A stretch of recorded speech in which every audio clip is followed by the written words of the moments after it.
Hello, everyone, and welcome to SmashBoxxTV Podcast 533. You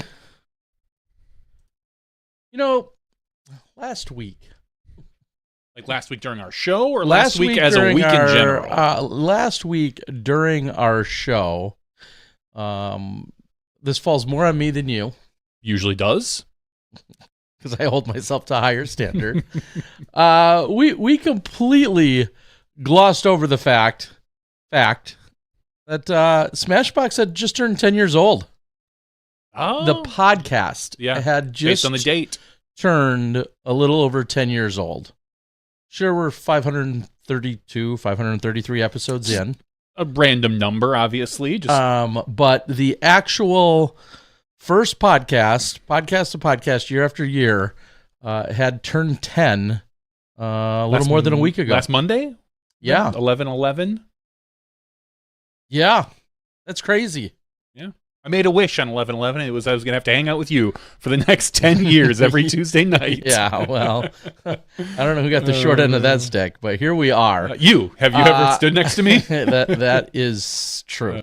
Welcome in, everyone. It is, as I said, podcast 533. A little bit of a spoiler.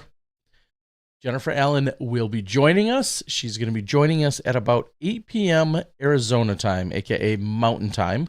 So we'll be excited to welcome her in. If she's early or a little bit, if she's ready earlier than that, of course, we can bring her in. But as of right now, when I spoke with her earlier today, she had requested to have a little bit more time. She's probably working out or doing other things that are productive, unlike us idiots. So whenever she's ready, of course, we'll welcome her into the show. We can talk specifically about things that went down at the PLO. I'll try to give you guys a little precursor or a little bit of info and insight before even Jen joins us. But this weekend had the pleasure of being out at the Phoenix Ladies Open, the 18th annual, which has now then, in theory, been taking place for 19 years. The year skipped due to 1 year skipped due to COVID. So one of the earlier, I'm not going to call it the earliest because it's not, because we saw things like U.S. Women's and everything else even prior to that. But one of the earlier women's only, I was going to say women's pampering, women's spoiling events of just absolutely going out above and beyond, and so many different people have contributed to make this event what it is. We've also seen a number of different TDs throughout the year. I believe Stacy Charles, who was one of the original 2 or 3 that got it started, I think I heard her say this weekend that in the very first year there was 16 women. And the fact that we had close to 130 women this year, I think last year was 130, 140, 150, somewhere in that neighborhood, whatever the case might be. We've seen a handful of different TDs. The torch gets passed every so many years. So the fact that it's continuing all of these years is absolutely incredible. And huge shout out right off the bat to Paul J. Sacco, who is our presenting sponsor of that event, the law offices of Paul J. Sacco, partnered up with a local dog charity that they're bringing out dogs so everybody sees dogs that can be adopted or that can be supported. That happens. And then there's just a ton of other goodies and a lot of other people. I'll get into that a little bit more later, but I did want to say pretty cool to be out there for now the 19th annual event. And when it was all said and done, 125 women, I know it got up to around 130 or so, but 125 women ultimately competing in the event. So pretty cool to see. And you traveled out there not by yourself. Correct. But you brought both of your young daughters. I did. Yeah. Yes, my 2 daughters, ages 13 and 16. I had asked them months ago if they were interested in going. At that time, it was just a matter of like, hey, do you want to go to Arizona? You'll get to miss 1 day of school. Should be nice, beautiful weather. Spoiler, it wasn't. It should be really nice weather, and just kind of take this trip. And you're welcome to play if you want, or if you don't want to play, that's fine too. I asked them 20 times in the last 3 months, hey, do you want to play? I don't know. Maybe not. No, I don't think we're going to play. They both decided they didn't want to play. We get out there Thursday night. And the mistake is, should have registered them anyway and then withdrawn them later, but yeah, we'll see. We get out there Thursday night. We are picked up by the TD in Jamie. Jamie Spencer picks us up from the airport along with her man friend, Devin. And we are brought to our Airbnb, which is literally like in the backyard of Vista. Oh, it wow. borders Vista. And that was only made possible thanks to Team First Light, Dan and Robin. And perfect. It's right where you go to the south course, where you go to the other course, or the north course, whatever the other, where you go to the extended holes that are out there that used to just be there from the memorial. Right at that split when you cross Roosevelt Road right there, there's a parking lot, and then there's some houses to the left. This is right there. It's on that street. Okay. So you could step outside and throw a mini onto the course. It's awesome. Or throw it over the wall of the backyard onto the course. And anyway, so we get there Thursday night after really good basic travel. And we're walking from there because now we need something to eat. We didn't have a car, so we walked all the way back to Duke's from where you were in the middle of the course, all the way back. And they're like, oh, maybe we should play.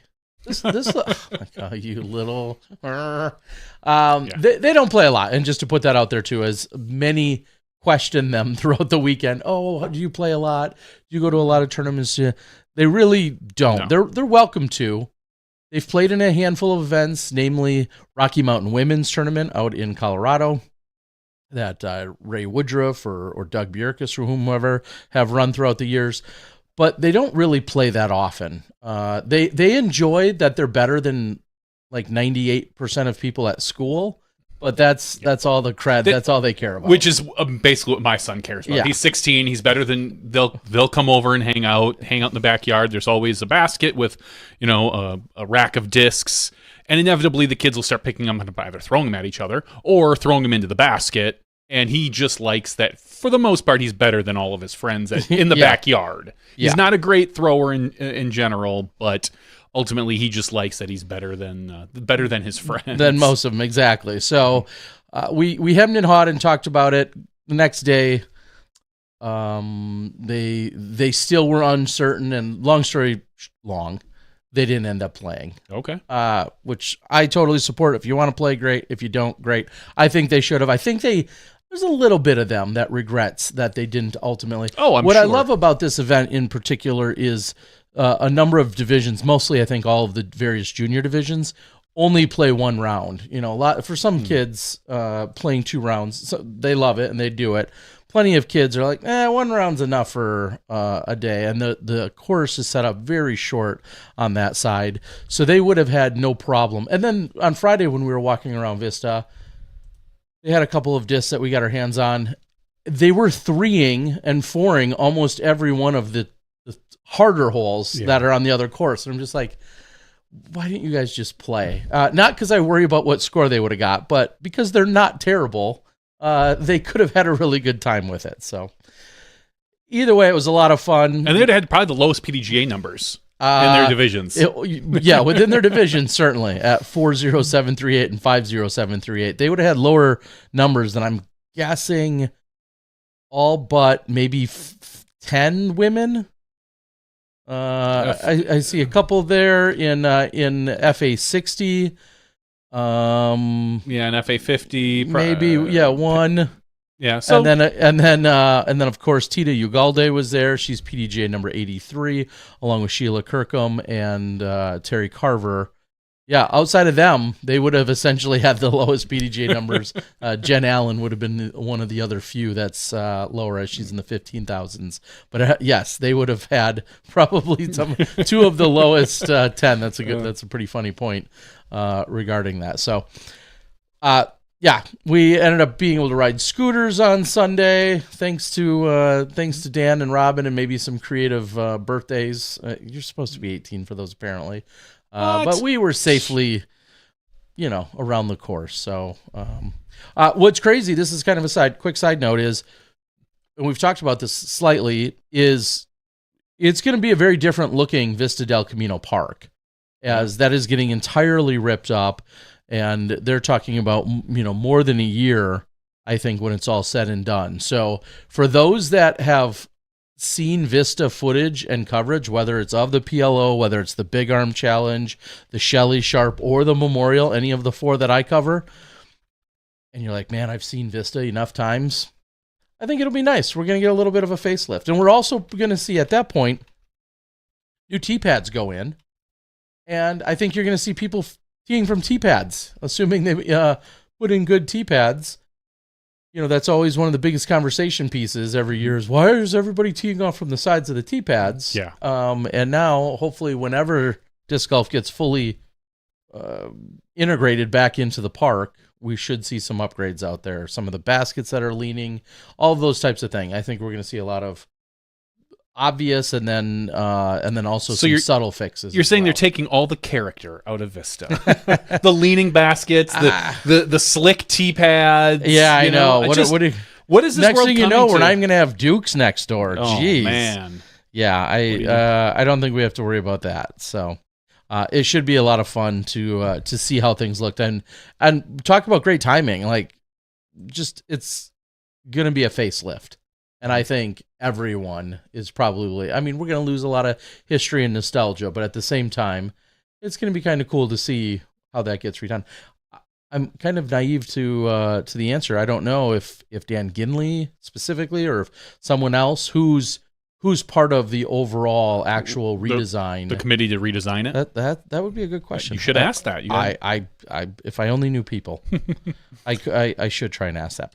Should we talk about some of the results of the sure. 18th annual Phoenix Ladies Open? Let's do it. All right. As you know, spoiler, Jen Allen won this. She shot a 12 under par, shooting 1,016 final rated round, besting by 7 to come back and win, by the way, because she only won by 2, but her last round was better than a couple people by 6 or 7, so Jen Allen making it tight there. Second place, Sheila May, is it Lai? Shelley May Lai. Shelley May Lai. Shelley May, which at one point got... I've said her name like a dozen times, and I still mess it up every time. At one point got trimmed down to Shelley, and then eventually Ashley just called her Shell. So, yeah. But yeah, Shelley May Lai, otherwise known as Shelley. All right. She took second place, taking home $450. Last year's champion, just to throw that out there. So she was the defending champ and was in the lead after round 1 this year until, like you said, Jen got her. So go on. Third place, Violet Main. Fourth place, Ashley Phelps. Fifth place, Carissa Dedman. And a tie for sixth between Taylor Chosick and Camille Smith. Taylor, obviously, probably... maybe other than Jen, the biggest name on that list, just based on her social media presence and her history in a lot of D1 sports. She's kind of an up-and-comer, and I say that like most people don't know her, even though I think most people do at this point. She throws a country mile, which is helpful on Vista, depending on how the layout. Yeah. So there is your top. Well, I'll rattle off the top 10. We'll go Teresa Cuevas. Declined cash. Yeah, I believe she is of junior age and has done very well at a number of events, but had declined the cash to keep her amateur status. 9th place, Natalie Ortiz. And in 10th place, Samantha Bonacci. So congratulations. Those are all your cashers in the FPO division. FP40, Emily Hardy wins this one. She wins by a single stroke. Almost let Lizzie Santasari come back and get her on that one, but not quite. FP50, Valerie Steinbaum. FP55, Dana Merritt. FP60, Lisa Reich. FA1, Eden Fletcher. FA40, Chantel Butterfield. I'm sorry, Shandell, not Chantel. Shandell Butterfield, my mistake. FA50, Tracy Finger. FA55, Jacqueline Reiser. FA60, Lisa Gallagher. FA65, Kim Hudson. FA2, Melissa Ho. FA3, Mercedes Kaiser. FA4, Mary Grace Ogner. I'm sure I messed that one up. FJ15, Ellen Hushagen. another one I'm sure I messed up, and FJ8, Emily Scott. So there are all your winners. We don't always go through all of the amateur winners, but you know what? For the PLO, we will, just because they earned it. I like it. Yes, and I believe one of the winners you mentioned, Tracy Finger, not only did she win, and I think win in a playoff, but she also got an ace at one point during the day. So a heck of a day for her out there as well. And naturally, we'll talk to Jen more about not only the event, but some other stuff that she's got going on. I'm curious what's going on with her life. I've got a few things that we can, we got to grill her. I've got a few things. We're going to really hold her feet to the fire. Okay. Big time. The chat board, they're asking who would win in a battle between you and Jen, a battle royale. And I put my money on Jen. What kind of battle, like specifically? Like a fight? Like a Jake Paul, Mike Tyson thing? I mean... I still think she takes you in almost any physical combat. Yep. She's in very good shape. Yep. So... golf-wise, that would be... she would outdrive me on every hole. But it would depend on the course as to... I think a shorter course, you get her. Longer course, she might get you. Because, I mean, she clearly shot a 9.38 and then a 10.16. I don't see you shooting a 10.16 anytime recently, but... you wait. I mean, again, maybe with a little bit of practice, but fresh off the couch, I'm not thinking so. We can go back to your last 10 or 15 rounds, and I doubt there's a 4-digit number there. That's only because the ratings are... they're biased against you. Yeah. Oh, God, I can't believe I'm guessing that's it. That's clearly the reason, Terry. So, yeah, we'll talk more about the PLO in a little while. I once shot a 13 under this summer.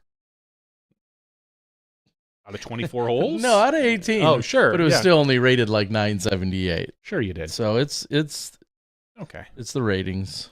Let's move across the ocean to the 2024 Aussie Open presented by RAD. This is an A tier over in Mundering, Western Australia. It's kind of weird, I think, to have your country have the same name as your I believe their Providence is there. Mm-hmm. Like your Providence is Western Australia. We don't have a state called like Western United States. I don't know. I just think it's a little silly. No, we Come just up with have a something North a little more Dakota original. and a South Dakota and a West Virginia and a Virginia. At least they're unique names. I'm just saying. Come up with something a little more original there, Australia. Winning this one, Pekka Haivanen shoots, looks like a 15 under, winning in a playoff over Blake Houston. Congratulations, Pekka. In third place, Nestori Tukkanen. Tie for fourth between Knut Vallenhalland and Thomas Gilbert. Thomas Gilbert, the Canadian. So quite a range of different countries up in that top five. Yeah, and that's going to continue to be a little bit of a theme, as obviously we just had the team event that took place there, and just that Australia is hosting 4 or 5 consecutive weekends. I saw others in there, obviously Knut from Norway.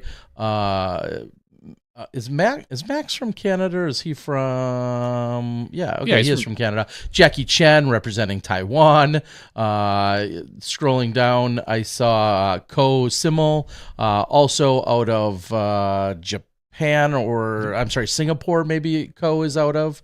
They're in 15th. So just Juho out of Finland, aka Yappy. I mean, there's it's awesome to see so many different countries represented, and I'm not sure who's all sticking around for all of the events that are taking place, but if you wanted to, so to speak, go find a tour that gave you 4 or 5 consecutive weekends, you would be in Australia right now. If you're looking at a good vacation spot that can get you a good amount of disc golf next year, think about this little run.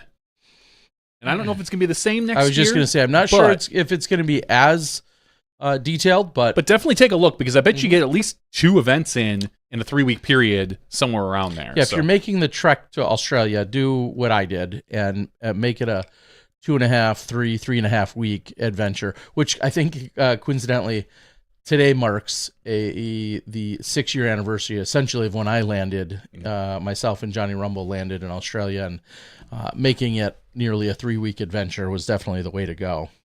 And we'll talk about the top 3 FPO. You got Justine Bitka, wins this by 2 strokes over Olivia Kinstead. And in third place, Sofia Denecki. So, which is funny because Sofia is the highest rated FPO. She probably would have been the favorite to pick. She has the most experience in what some might argue is a bigger stage. But true, but she also a lot of travel. Maybe doesn't know the course as well. Well, she's also gotten very good in a very short period of time. So although she is the highest rated, she's, I think, only been playing for a couple of years. Yeah, no, I get that. But yeah, fair to say that you would think of her as the front runner with her 945 coming into this event, her 945 rating, as opposed to Justine, who's rated 898. But obviously, over the 3 rounds, played some really solid golf. And finally, back over to the United States. Over to Florida, Jacksonville, Florida, to be exact. The DGBT Q Series. This is the final Q Series event before the finale. Oh. The final before the finale. So okay. So the penultimate? The finale that's not the final. Correct. It's the finale that's not the final. Sure. 2024 Jacksonville Open, sponsored by Unless there's another one in the next couple days. Because the finale's this upcoming weekend. It is. Maybe we could throw one more in there. You think one more could happen between You think now you and I and could Friday? just have one over over at Brown Deer over there? Just kind of wander over? We probably should. Like I said, this out of Jacksonville, Florida. Winning this one in handily. Ezra Robinson. Not only squeaked it out?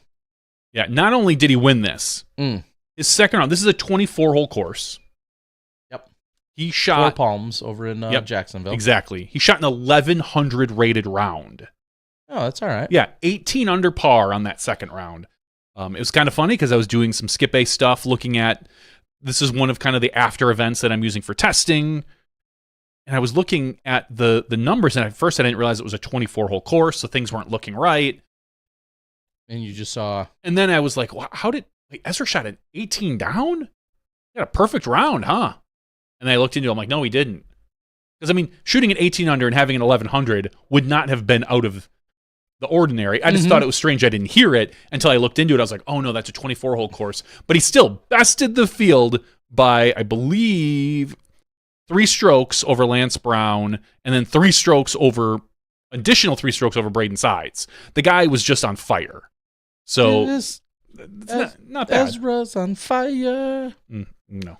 So nobody was better than Ezra. No. Got to get that one in there once a year. Once a year, at least. Yeah. Use it at least once a year. Yeah, maybe twice a year. I mean, he wins more than that, but got to get it in there. That's right. So, ultimately, Ezra Robinson wins this by 11 strokes over Noah Meinsma, our guest from last week. Noah just couldn't get that Smashbox bump. Or maybe he did, and it didn't matter, because he took second place. He just couldn't get the big bump up to Ezra. Tied with Noah was Braden Sides. 4th place, Sullivan Tipton. Tie for 5th place between Grady Shue and Lance Brown. There's your top 5 in the Q Series, Jacksonville Open for MPO. Wandering down to FPO, winning this one of my personal favorites, Paige Shue. Slowest signature in disc golf. That's what I say. Wow. Takes her forever to sign her discs. She's just got very nice, neat handwriting, and it's not quick. It's not sloppy. No. I'll never forget the GBO that we were at, where there was a champions table, and they were going through signing discs, and there was like 4 people in front of her. They were all sitting there because they had done it, and she had a stack of discs almost as tall as she was, because she would get the disc, sign it, and then move it on, and it was maybe one of the funniest things. I've got a picture of it somewhere. But second place behind Paige Shue by 5 strokes, Cadence Burge. Congratulations, Cadence. Tie for 3rd place between Leah Sinigini and Morgan Linz, and a 3-way tie for 5th place between the other Linz twin, Jordan Linz, Jennifer Smiley, and Jessica Weiss. There is your top 5 for FPO. And Paige Shue, ultimately, looking at her scores, 966, 967, 960. Pretty consistent, about 20 points over her rating. just in general for $1,055. Like, pretty good payout. Yeah, not too bad. Also considering it was just last weekend in the other Q Series event that wasn't the finale. That she ended up finishing in second. So back-to-back solid weekends for her. And then I'm sorry, if you scroll up, Grady also. Grady was like fifth, I believe. Yeah, Grady was tied for fifth. Okay, so Grady took home $625. Yeah, so that means nice Paige work. had to buy dinner because she won more. Yeah, some I think that's how it works. So yeah, nice work. And was there?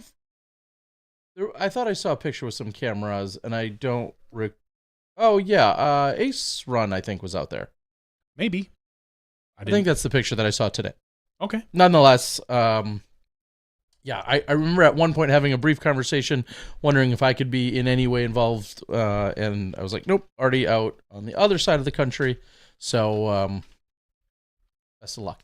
I do know that this upcoming weekend, I'm not sure how many days, maybe you know this, maybe you've seen it more than I have, is the Q Series finale. If all of the rounds are going to be live, or if it's just the final round.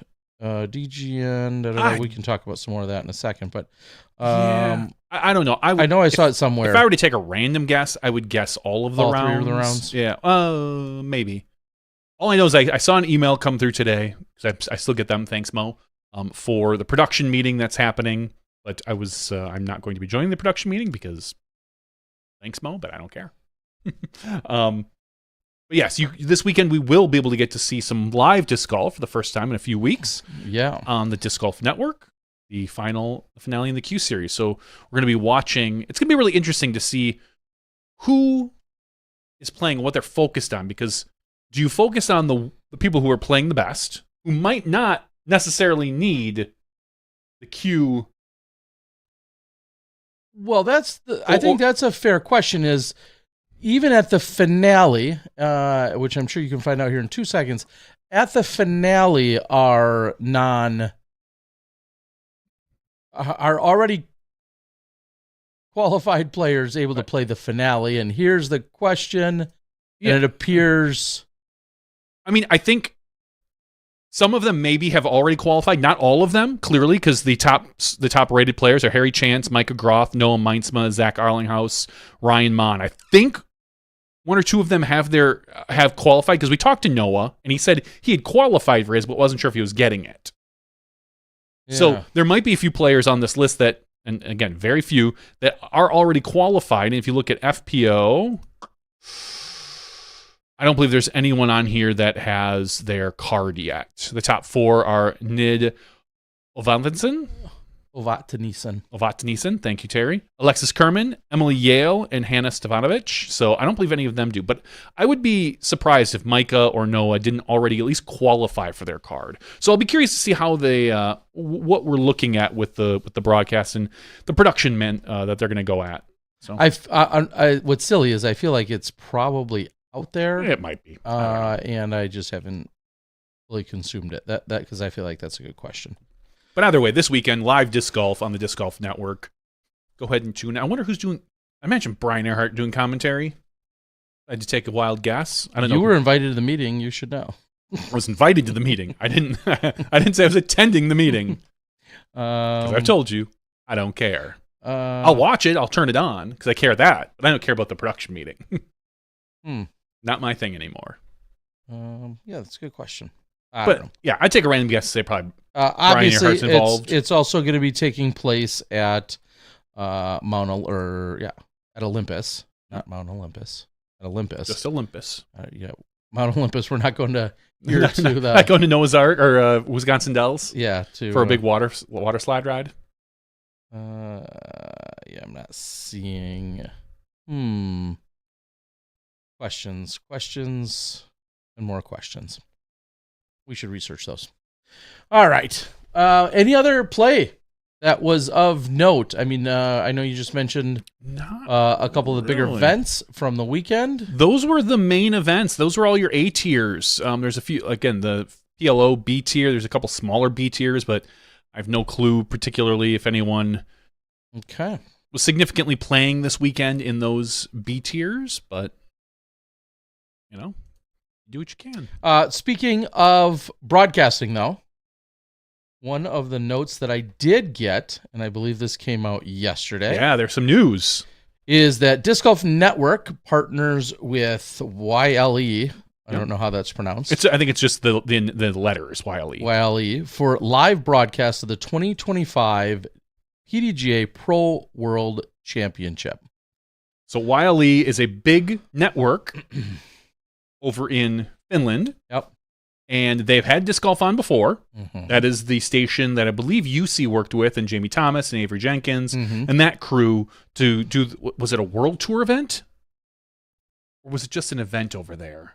I'm not sure. It wasn't European. I don't believe it was European Open at that point. It might have been, but I don't. Might have been. Okay, so Anyway, this station covers about, on average, 60% of Finland. And then I think they sent something up to like 97% of Finland at points. I don't exactly know how their networks work or the numbers, but it touches about 60 to 70% of the Finnish population. And the Pro Tour is working with them to provide them a feed of the live broadcast for Worlds, which is really exciting. Yeah, and to quote, especially for over there. To quote UC Maresma, event director of the Worlds, he says, quote, having the World Championships in Finland has been a career-long goal, and over 10 years later, getting YLE back to show that to a wide audience is a cherry on top, end quote. So very cool to see. Obviously, it's a very big deal.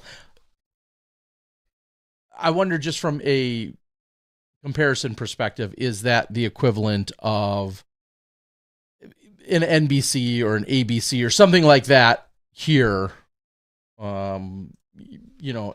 Just as a point of reference. Wonder what that would be. The largest, because it wouldn't be as, we'll say, specific in Finland. The largest TV stations in Finland are YLE TV1, MTV3, and YLE TV2. So YLE is clearly a large TV station there. I just don't know if this is going to be on TV1 or what they call TV2. Yeah. It must be, kind of like when you have NBC4 and NBC 4.1 with your digital channels. And one of them has Matlock reruns on it. The other, it's got your nightly news. Yeah. I'm not sure. But yeah, so it's a pretty big station, clearly.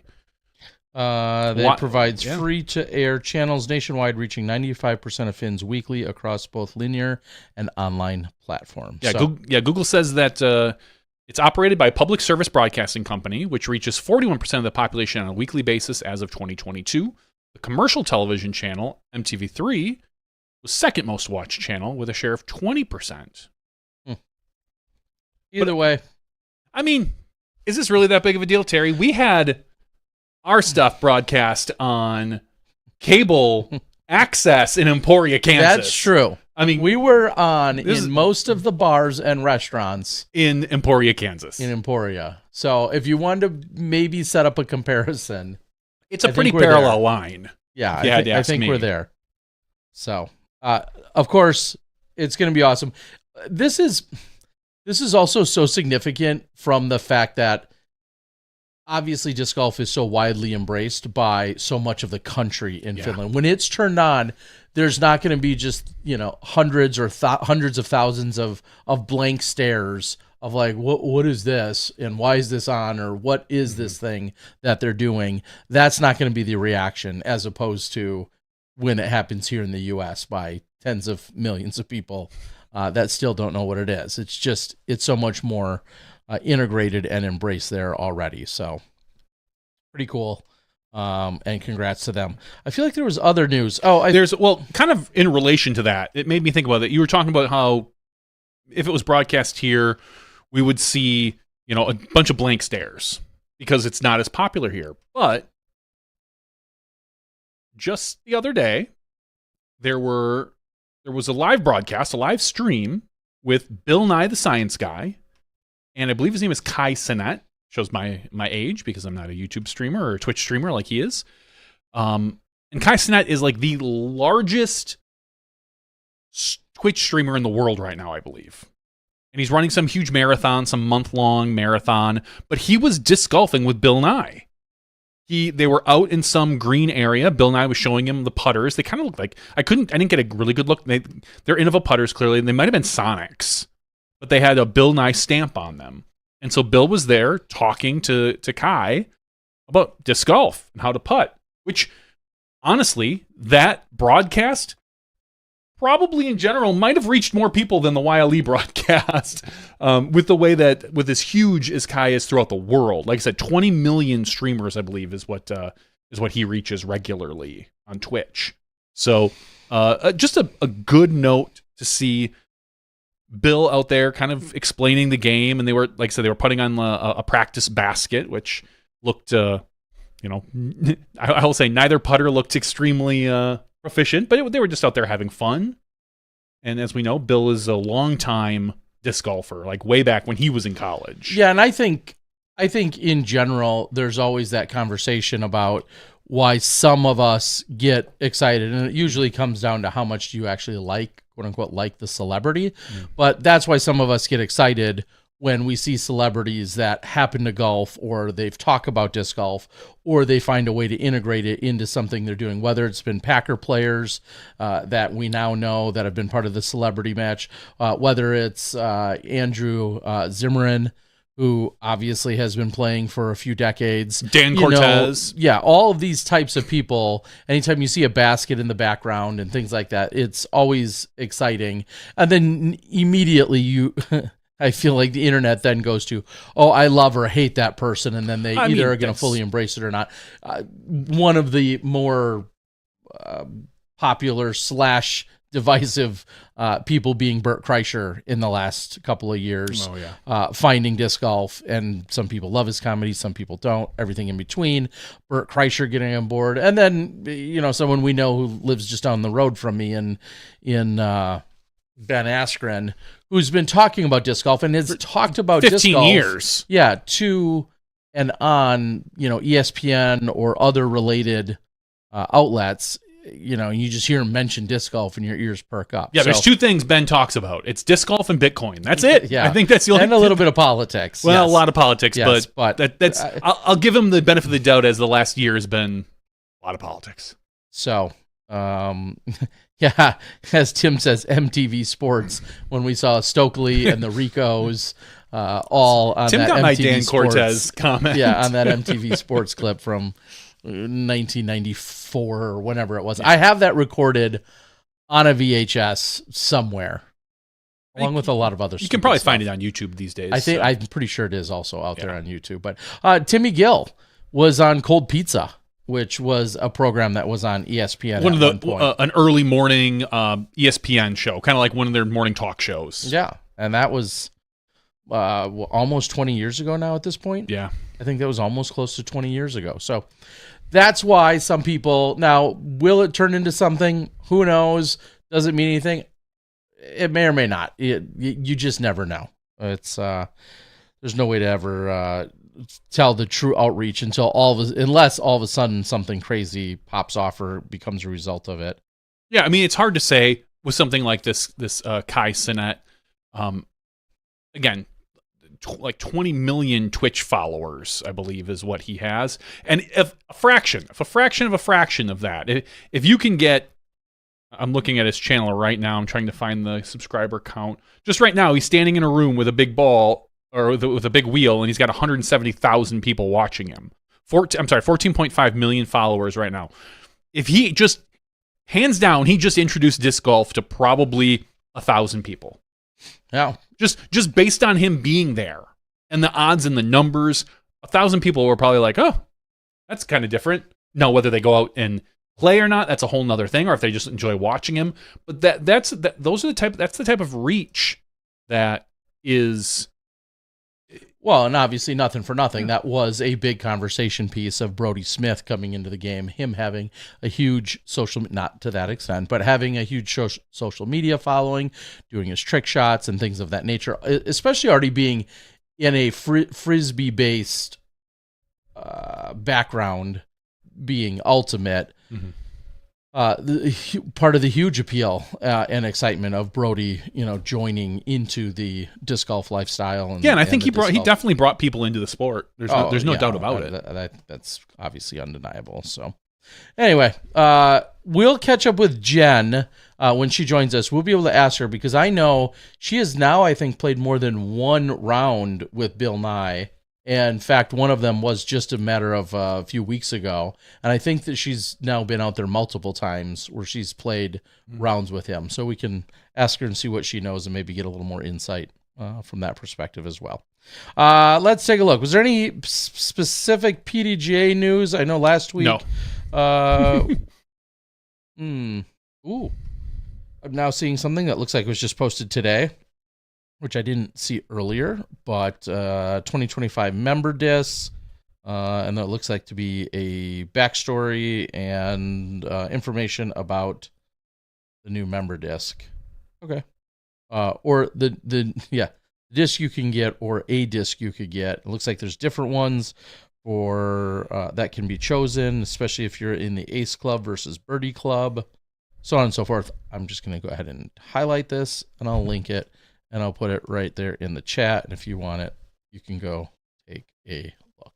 Yeah, I really like the designs, honestly. They look very much like, not to say schematics, but maybe that's the right word, schematics, of a basket and the chains and on one of them. Yeah, and obviously fitting within the theme there of what we see from MVP and their kind of overall, beside their aesthetic appeal. Yeah. So. All right, very cool. You can go check those out. Upcoming this weekend, I know that as we just mentioned, the Pro Tour Q Series finale is going to be taking place, and then also I know back in Arizona they're having another event that Ricky Wysocki is technically an assistant TD of. So more action continues over there specifically, and I'm looking forward to seeing what it's going to be like over the next couple of months with all of our A tiers, B tiers, who's playing, who's grinding things out. I know that was a conversation we had with Noah, and that's actually a question we're going to be able to have for Jen, because in talking to her, I know her season is not fully completed yet either. And it looks like Jen's actually getting ready. She is. Oh, she's in our digital green room. So many questions that we'll be able to talk to her. And as soon as she's set up, I think she can hear me. Well, she gave a grin. that doesn't mean she can't hear me. Well, if she's smiling, it's probably because she can't hear you. All right. Well, this is perfect. She's a little bit early, and I think we covered everything that we needed to anyway. So with that, she's all set up and ready to go. So we're going to welcome in our champion from this weekend's Phoenix Ladies Open. And I'm talking about one, Jen Allen. Hi, Jen. Hello. Hey, Jen. Hey, how are you? Are you Jen Allen, the science girl? Wouldn't that be fun? I feel so stupid when I go talk to him, though. Well, we were just having a conversation about how he was on a live stream with a young man named Kai Sinet, who's like the world's biggest Twitch streamer right now, and he was putting. He was putting around, and we talked about you, how you've had your fair share of rounds with Bill, and what's that relationship like, and how did that come to be? Sorry, my screen is different than your screen. Yeah, no, that's fine. Don't worry. You just sit still. I'll make sure it works. Okay. So he is a teammate of mine. So we get to go play. We've played Oak Grove, and we played another little course by his house that I think is no longer around. I think it was a course. Oop, and you disappeared. No, we're here. No, not on my screen. You're not. Well, I was going to say, we still see you and the world still sees you, so you're all good. Awesome. You just might not see us. I see a Google screen. There we go. Oh, okay. Something probably popped up. Yeah. So I've played a couple of rounds with him and PDJ number 3, Stork and Tita. Yeah. And so it's been awesome. He is absolutely incredible. Just as genuine and down to earth as you can ever imagine. and he's getting pretty good. We're working on a few shots. Got him throwing a Rolo the other day. Got his first birdie, so that was super cool. But, yeah, I mean, it's so perfect in that obviously he's, scientific and analytical and all those types of things. And then when he goes and plays and has a chance to play with someone like you, and you specifically, the farthest throwing woman that has ever launched a disc, like, he's got to have so many really pointed questions, I would assume, doesn't he? Not really. We just try to get his throw down. Like, we work on him learning how to control it, and we worked on trying to turn it over and get more of a flex shot instead of just throwing a big hyzer. He played ultimate back in the day. So my good buddy, PDGA number 76, Cheryl Newland, was one of the first women on his ultimate team back in the day. And him and Stork used to play against each other ultimate. So he's no stranger to throwing a Frisbee, but he needs to learn how to throw a disc, and he's getting it down. And his tour series, I will say, I'll give him a shout out. I love my Mako, and his tour series or disc that all the proceeds go to the Planetary Society. And we gave him a check for over 12,000, I think, that he already had in cells that will go help, them figure out how to continue to make sure our planet stays alive, which is pretty important. Mm-hmm. But I threw his Mako 3, and the very first throw almost aced with it, and that was super cool. Check it off the bucket list. Ace with Bill's disc in front of Bill would have been like a dream come true. But it flies super good. So if you like a nice Halo Mako, I would suggest go over and check it out and help support our planet. I love it. Let's hone in on you a little bit. Of course, this weekend, you are one of our competitors that has the opportunity to play in FP40 and also in FPO, where most commonly you're going to be in FPO, but you'll dabble in FP40. Here, rated the highest of all competitors this weekend in the FPO field. Wouldn't have probably been much of a battle in FP40. And I considered it. Fair enough. Well, maybe we'll lead with that question is, what really is that line where you say FPO versus FP40? Like, when do you make that decision? I mainly only play the majors in Masters divisions. And looking at the schedule for next year, they did it again. We have back-to-back majors for Champions Cup, and then we go straight to U.S. Masters in New Mexico. And then there's literally almost 4 majors in a row towards the end. We have, I believe the order is Masters World, U.S. Women's, and then we go to Europe for 2. So it's just major after major after major, it looks like next year. Now, not that I'm defending them, but you're in a very tiny Venn diagram, like, of people. It's like 5 of you. Yeah, if even that are going to be truly competitive in both an FPO and an FP40 regard. You, Sarah Hokum, Owen Scoggins, to name a few. Holly Finley. Like, yeah, you guys are in a very tiny. So I know it probably feels like, obviously it does suck for you a little bit, but there's no way to avoid that, is there? It doesn't affect everyone. No, I'm sure there's not, but a week in between sure would be nice. But. Sure, of course. But I feel like when because I've seen this happen for you and a few others where it's, Disc Golf Pro Tour even made directly conflict with a, an FP40 major, but there's also only so many weekends in the year. Like, there is. It's true. You've got tough decisions sometimes. It probably. This year isn't done, and I think that was one of the most surprising things you said to me.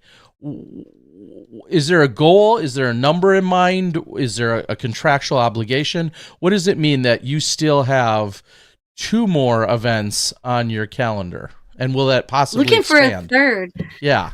Yeah, I dropped out of one to let my elbow rest, and that was why I even kind of considered playing FP40, just because I need to just rest and not throw.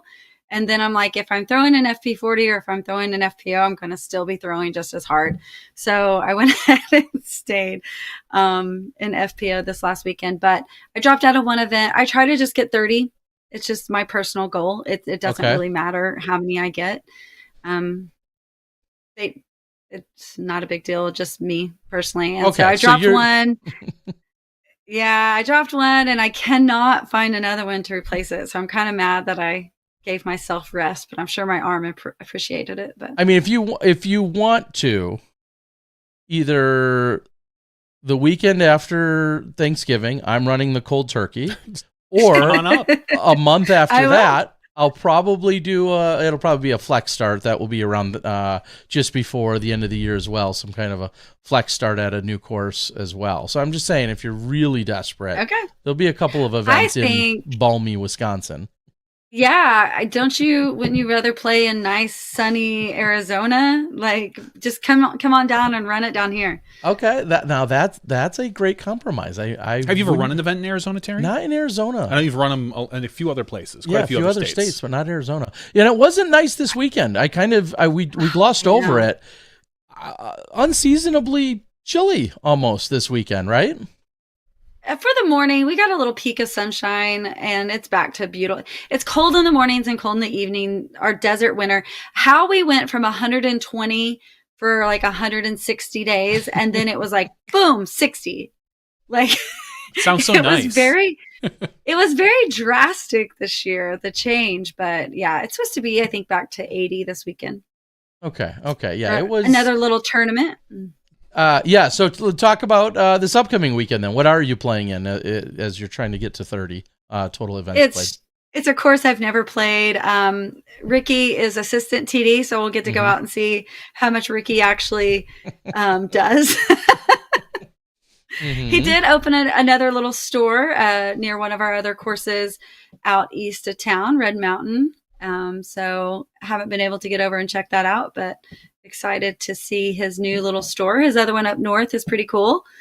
And it's just going to be a fun local event that I don't get to play in much. So I think it's fun after traveling all year long to come back and play with a lot of the local girls that I never get to see. So just a fun casual event. Yeah, 2 rounds, 1 round on Saturday, 1 round on Sunday. For you, it looks like you're going to be playing one of the, right before the MPO card goes off. You'll be at 1 o'clock, 1:10. Oh, thanks. I didn't even know. Yes, looks awesome. Like you have 3 competitors in the field. We're looking for a fourth. Trying to get a number 4. Where's Ashley? My buddy Ash. We're trying to talk Ashley into playing. I told her she's probably the reason I played so well the second round, just because she's my kind of practice buddy, and we just have a blast out there every day and just, make sure that you're enjoying the moment, because that's what we should be doing on a nice women's event. So. Yeah, and so for those, and this is a perfect time to put it out there. If you've seen the thumbnail on YouTube or on Instagram, the post, the picture is you and Ashley. And so if anyone was confused, before the round, you guys had to get a couple extra fun pictures in. And that's you hoisting Ashley up on she's a little bit bigger than me, but her back was hurting. And so she jumped on my back. Yeah, of course. So when you're looking at a weekend like this, you're playing at home. Is there added pressure, especially coming in as the highest rated woman in the field this weekend? Is there an added pressure for you to perform well because you feel like you should do good? I mean, I'm sure subconsciously there is. I probably put that pressure on myself no matter what, because I always want to try to do my best, but I'm working on that of not, but it's a fine line, because I think the last couple of events I have borderlined on trying not to care at all. So there's got to be a fine line of not putting that pressure on myself, enjoying it, but still giving it my all. I let the A tier up in Rockland slip away. Not that JK did not play an absolutely incredible round, but I kind of chalked it up early, like she was just hitting lines. And day 3, it was actually like day 4, my elbow was like every day, every event I've played in, the first day I shoot a great round, like Halloween Classic. And the second day I'm like pretty sore, it's me. But day 3, the round and the ratings have been absolutely horrible the last couple of events because my arm's just done by that 3rd day. And so it was really sore, and she played awesome. So I kind of just didn't get upset about it and tried to enjoy a nice round because it was an awesome group of women. And then we get done, and because I never look at scores, and I looked at the score and I was like, okay, I guess I need to skip this in for the eagle on the last hole tonight. But I guess we were so closer than I thought. I just felt like she had demolished the round because she was just shredding the most perfect line. So I felt like I was losing by 10. Apparently it was just like 1. So, but that's okay. This kind of circles back just slightly, and as soon as I posted on Instagram that we were having you, somebody said, "Get the story. What's going on? What exactly is it with your arm, elbow, or whatever else that you're feeling? What exactly is it? And then what's like the prognosis for it?" It needs me to stop playing for a little bit Okay. and let the MRI showed tendonitis in 2 areas, kind of basically tendonitis, but also cubital. My ulnar nerve is also inflamed. When my previous surgery, I'm sure back in the day, I'm sure a lot of it's mainly just arthritis. But I was practicing really hard right before Throw Pink. I was very excited to get out there and play. I felt really good. My game felt better than it had all year. And I was super stoked. And I think more than likely, I probably just practiced a little too hard and inflamed it. Got out to Rock Hill, and absolute horrible pain. Probably some of the worst pain I've had in a very, very long time.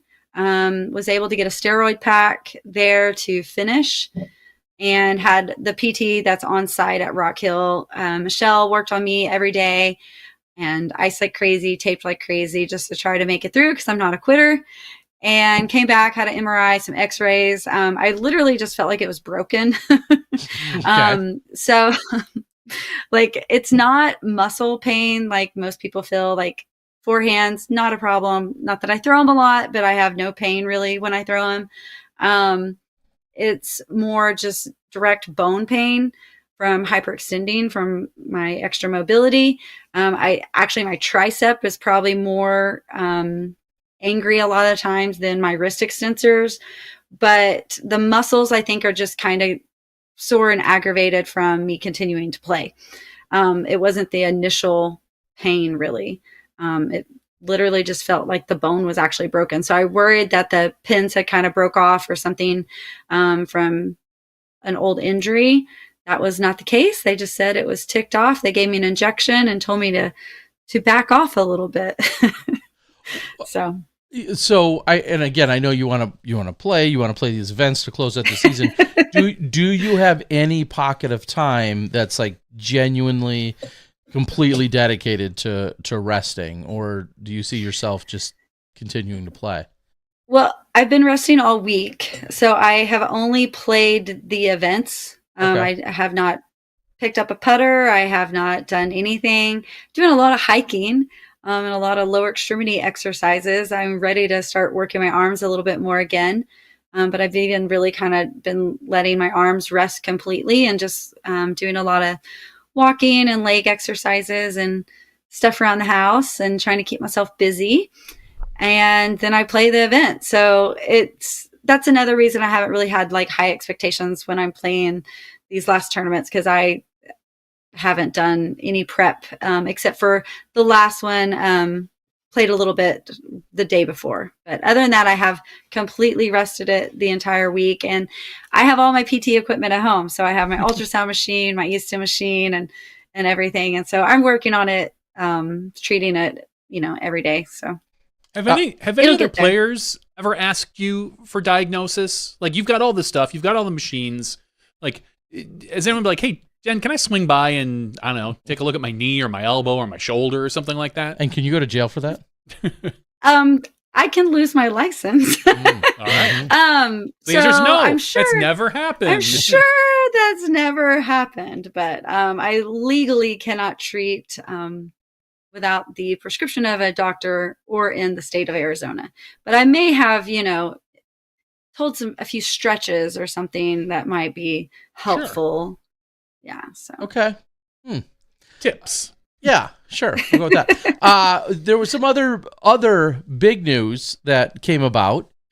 Oh yeah. In the last few weeks, posted on the socials, and you're gonna be a grandmother.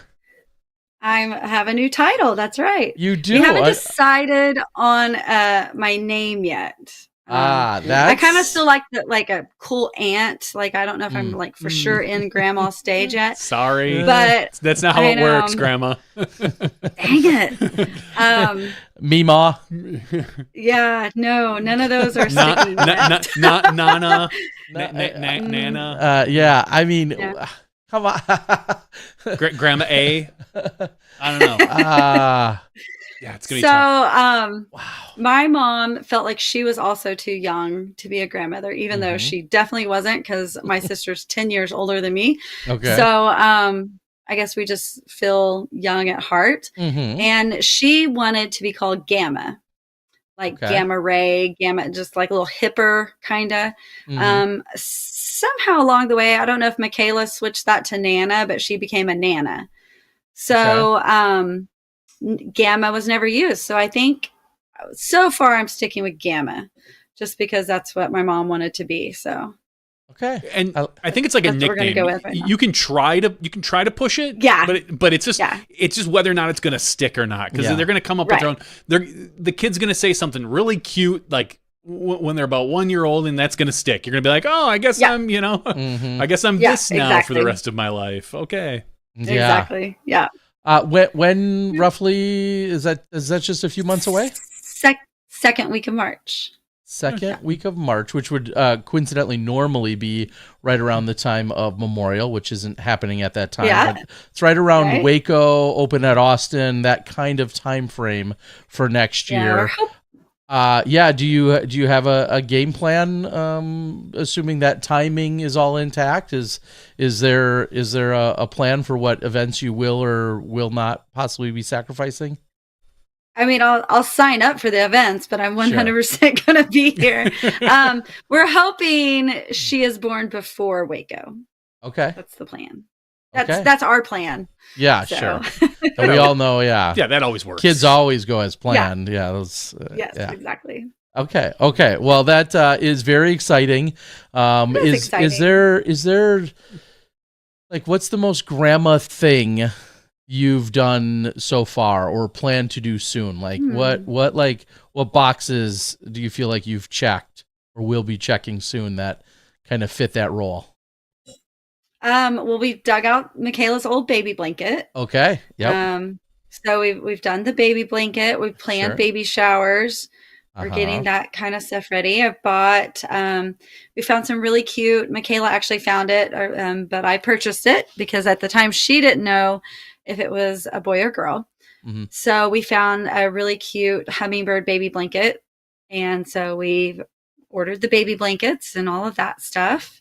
That's about it so far. Okay. No, I mean, those all sound right on par. Was it announced if it's a boy or a girl? Yeah. It was? Yeah, little girl. Yeah, little girl. Okay. Yeah. Yep. I thought I remember Drew posting something, but I wasn't 100% sure. Wasn't there a golf club involved or something? Yeah. There's some sort of and Michaela Michaela did the popper, and she actually timed it perfectly. They both went off, I think, the exact same time, so it was pretty cute.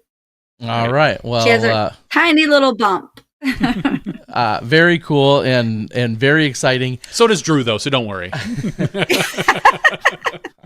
Johnny, you're somebody's going to blow you up on the X now. That's fine. That's fine. Sure. You meanie. Listen, I gained weight when my wife got pregnant. I'm just saying, it happens. He probably gained weight because Michaela's a really good cook. So Michaela loves to cook. So that she probably caused a little bit of There's that. nothing wrong with that. That checks out as well. I'm a big fan. I asked you this weekend, and obviously it didn't take long before somebody on the board asked the same. What's the status? Where are we at with a PDGA podcast? Which I know. Which, well, maybe let's back up. Before you even get to that answer of where we're at with it, give us a little bit of the backstory that got you to that role. I don't remember if Grant was the one. I think Grant reached out to me when they had asked him to kind of take it over and get it going again. And Grant and I are both from Oklahoma and have known each other for a while. And I think he just reached out to me and asked if I would like to join him on that. And I had never even really listened to a podcast, and I didn't know for sure if that was something I'd want to do, but I absolutely loved doing it. And I loved being able to interview so many incredible people, mainly, a lot of people who helped get the sport going. I really, enjoyed all of those interviews and learning more of the history of the sport and making sure a lot of those stories are documented for everybody. And then, unfortunately, there's few cuts made in the PDGA, and I'm hoping we bring some sort of the podcast back because I really enjoyed it. And we've discussed maybe even just starting with like little short video clips instead of like a full podcast, just doing little interviews and little clips and starting with that. So we'll see. Okay. But I'm glad that people missed it. You and Grant were really good together. And I think with you going on tour, there's opportunities for you to do little quick interviews. There's no reason why you couldn't sit with, I'm just going to throw it out there, like Evelina after a round and be like, hey, just talk about how your round went or whomever. Yeah. Yeah. And absolutely. Maybe further elaborate on just even your, as you said, you didn't have a whole lot of familiarity with podcasting, but just even your comfort level when it comes to being on a mic, being in front of a camera, things of that nature. What was it like? Do you have words of advice for others? Because I feel like naturally you were a little bit apprehensive at first, right? Yeah, you remember our first interviews. I was like, oh, God, Terry Miller's coming. A lot of people say that. That's true. I hated the mic. I hated the interviews. You definitely get used to it and get more comfortable the more often that you do it. I enjoyed the audio only, and then we switched to doing both because you can sit around in your PJs and just, record whatever. But I guess people like to see faces, so we switched to that. But yeah, you get comfortable with it, and it gets better, I think, with time. Yeah, and I think that's you're like nothing for nothing. It's a lot like Owen's story or Evelina or a lot of the people that we initially talked to, or classically a Ricky Wysocki. You talk to these people, and then you have enough interviews, and it's just a matter of repetition. It's like anything else. Yeah. And the more you're in front of the mic, the more you're in front of the camera, you probably will eventually find a comfort level that feels good to you, and it comes across as that much more relaxed and natural to the rest of the world. And once you get to that point, you probably are thinking, let's keep this thing rolling. So hopefully there's some, I haven't talked to anyone from the PDGA media perspective whatsoever. I know, like you said, there's shifts, but hopefully there's something that can keep rolling. Would you branch out and do something either on your own or with another person that maybe isn't even PDGA?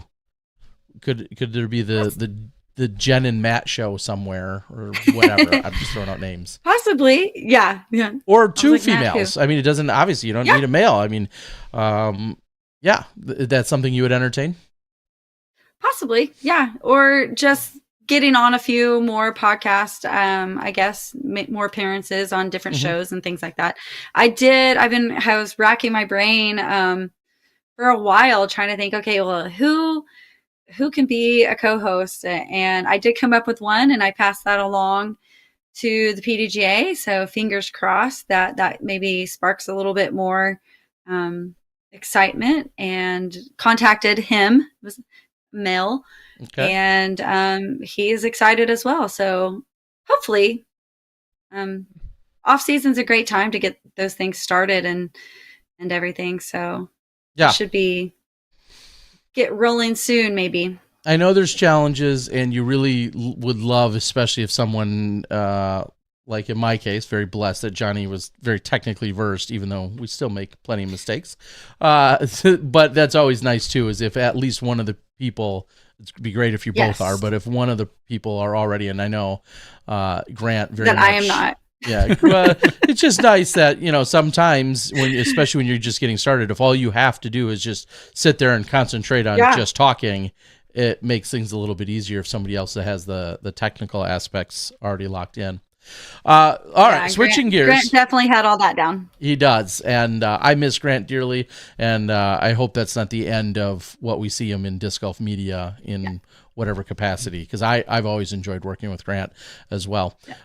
Switching gears slightly to a different entertainment, I feel like I overheard you talking at one point about the fights that took place on Friday night. Oh. Where are you in the world of following, whether it's boxing or MMA or any of those? Like, are you a devout fan and follower? No. Or I'll help you out and just say no. Okay. No, but it's Tyson. I mean, and we all wanted to see him take out Jake Paul. Come on. Yeah. Sadly, that was nothing of a fight, but no one got hurt, and no one had to leave in a wheelchair or anything like that. And so I guess that's fine. But I will say the women's fight in front of it was brutal. Super glad. Yeah, both fights. That's the one I heard you talking about. So that's why I was asking, actually. And I never would have watched that fight probably if we hadn't went to go watch the Tyson fight. Okay. So I was very excited, and I will definitely keep an eye out for when those girls rematch again, because she definitely, I think, deserved, and I think they already said that she was going to get another fight because she pretty much clearly looked like she won. Yeah. But that was, I don't know if I've ever seen two people nonstop punch each other in the face for 10 rounds before like that. It was unreal. Just to be fair, did you watch it all, Terry? Oh Coincidentally, my God, we were at what was it, Friday night? So I think Friday night we ended up the default, as everyone knows, is Duke's. Friday night at one point we were at Duke's. Not even really keeping an eye on the fact that it was happening, and the next thing you know, it was just the fights in general. And then when I walked back to the condo with my girls, I turned on Netflix. We logged in at the condo. They literally were just about to start the Tyson fight. I'm like, this is just the dumbest luck in the world that we're seeing this. So all the other fights, I heard of what you speak of to some degree, but maybe I'll actually go back and watch it. So many people were talking about it. If you truly like boxing, I think either male or female. I think, Johnny, you may remember the numbers better, but the girl who lost threw like 760 punches, and the winner threw like 550, something like that, mid 500s, and they landed like 44% of those. Mm-hmm. So it was pretty amazing. It was, even with a little hugging going on, like, usually happens. Yeah, a little bit of little head action there. Maybe just a couple, just a little bit. It's hard. And I understand listening to some of the commentators. I'm not a boxing fan in general, but I had seen online all the problems people were having. It's like, everyone's like, oh, it's spinning, I can't get on. And I was like, I've got really good internet here at my house. Let me see if I can get it on my at my house. And I turned it on. I think there were 2 or 3 rounds left in the women's fight, the undercard. And I was like, and it worked without a problem. And I was like, oh, look, it's working for me. This is great. And apparently it had just cleared up at that point. But I got to watch the last 3 rounds. And that one of the announcers said when a right-handed favorable woman and a left-handed favorable woman get together and fight, like, there's just going to be like a lot of action, a lot of head action in general, because that's how they come in general. But that one, the Irish woman who ended up winning, She Spoilers. Yeah, Terry, sorry. She looked like one or two little kind of bumps with her forehead. I don't know if it was intentional or not, but it was brutal because at one point they showed they showed the woman who had lost. She was sitting in her corner, and you could see her eye, the flap of her eyelid was just completely completely done. I'm not. Nothing a little mascara can't take care of. Yeah, I'm not easily grossed out. But even my wife and I, where she was sitting next to me, we both go, "Gah!" Like we didn't need to see that. Like wow. I think they got to 3 Q-tips. Yeah. They usually go in with like, it was. It just kept on coming down. But I believe it was the woman who lost. And is it Serrano? Yes. Something. Yeah, Taylor versus Serrano, like was it? Yeah. Yeah, I think it's Serrano. One of her coaches had said that Katie, I think, the Irish girl, was known and notorious for that, and she had done it and busted many women's heads open in all the previous fights. So, unfortunately, she had kind of a bad rap for that. It was really funny listening to him like take over the interview at the end of the round. He gets in and he's just like, he's yelling. He's like, Katie, she's a wonderful person and she's great, but in the ring she's dirty, and like just he couldn't talk nice enough about her out of the ring. And then the minute he gets in the ring, he's like, but she's the dirtiest fighter. Like she'll just throw, this is notorious. It's been going on for years. Yeah. Interesting. And I was thinking how when I was watching that, I'm like, we need more hype men in disc golf. Like imagine going to interview, interview Jen after she wins, and then suddenly a manager comes stepping in and be like, oh, Jen, she got robbed on that putt. There's definitely just some manager out there. Clearly yelling. the hype person for every player should just be Owen, right? Well, yeah. Even though she wins herself sometimes, but she should just be the hype person. You remembered that putt on hole 15? She's just yelling at us like, yeah, we do own. Yep. And bouncing. Yeah, never course. standing, bouncing. A great question just came in on the board, which is who would be the best boxer in FPO? If we round it up. Can we do the age category? I mean, you have to be in that conversation. Yeah, but I'm aging. I don't think I'm quite as strong. Yes, I'm pretty strong. So you're saying you're the Tyson in the fight? Yes, 100% is Tyson for sure. How many tigers have you owned? And have you blown 500 million in the past? Definitely not. Okay. And is this boxing, or are we like using the legs? Well, they said boxing. I guess MMA would make for another different story. Yeah. And then there's wrestling. My legs are pretty strong.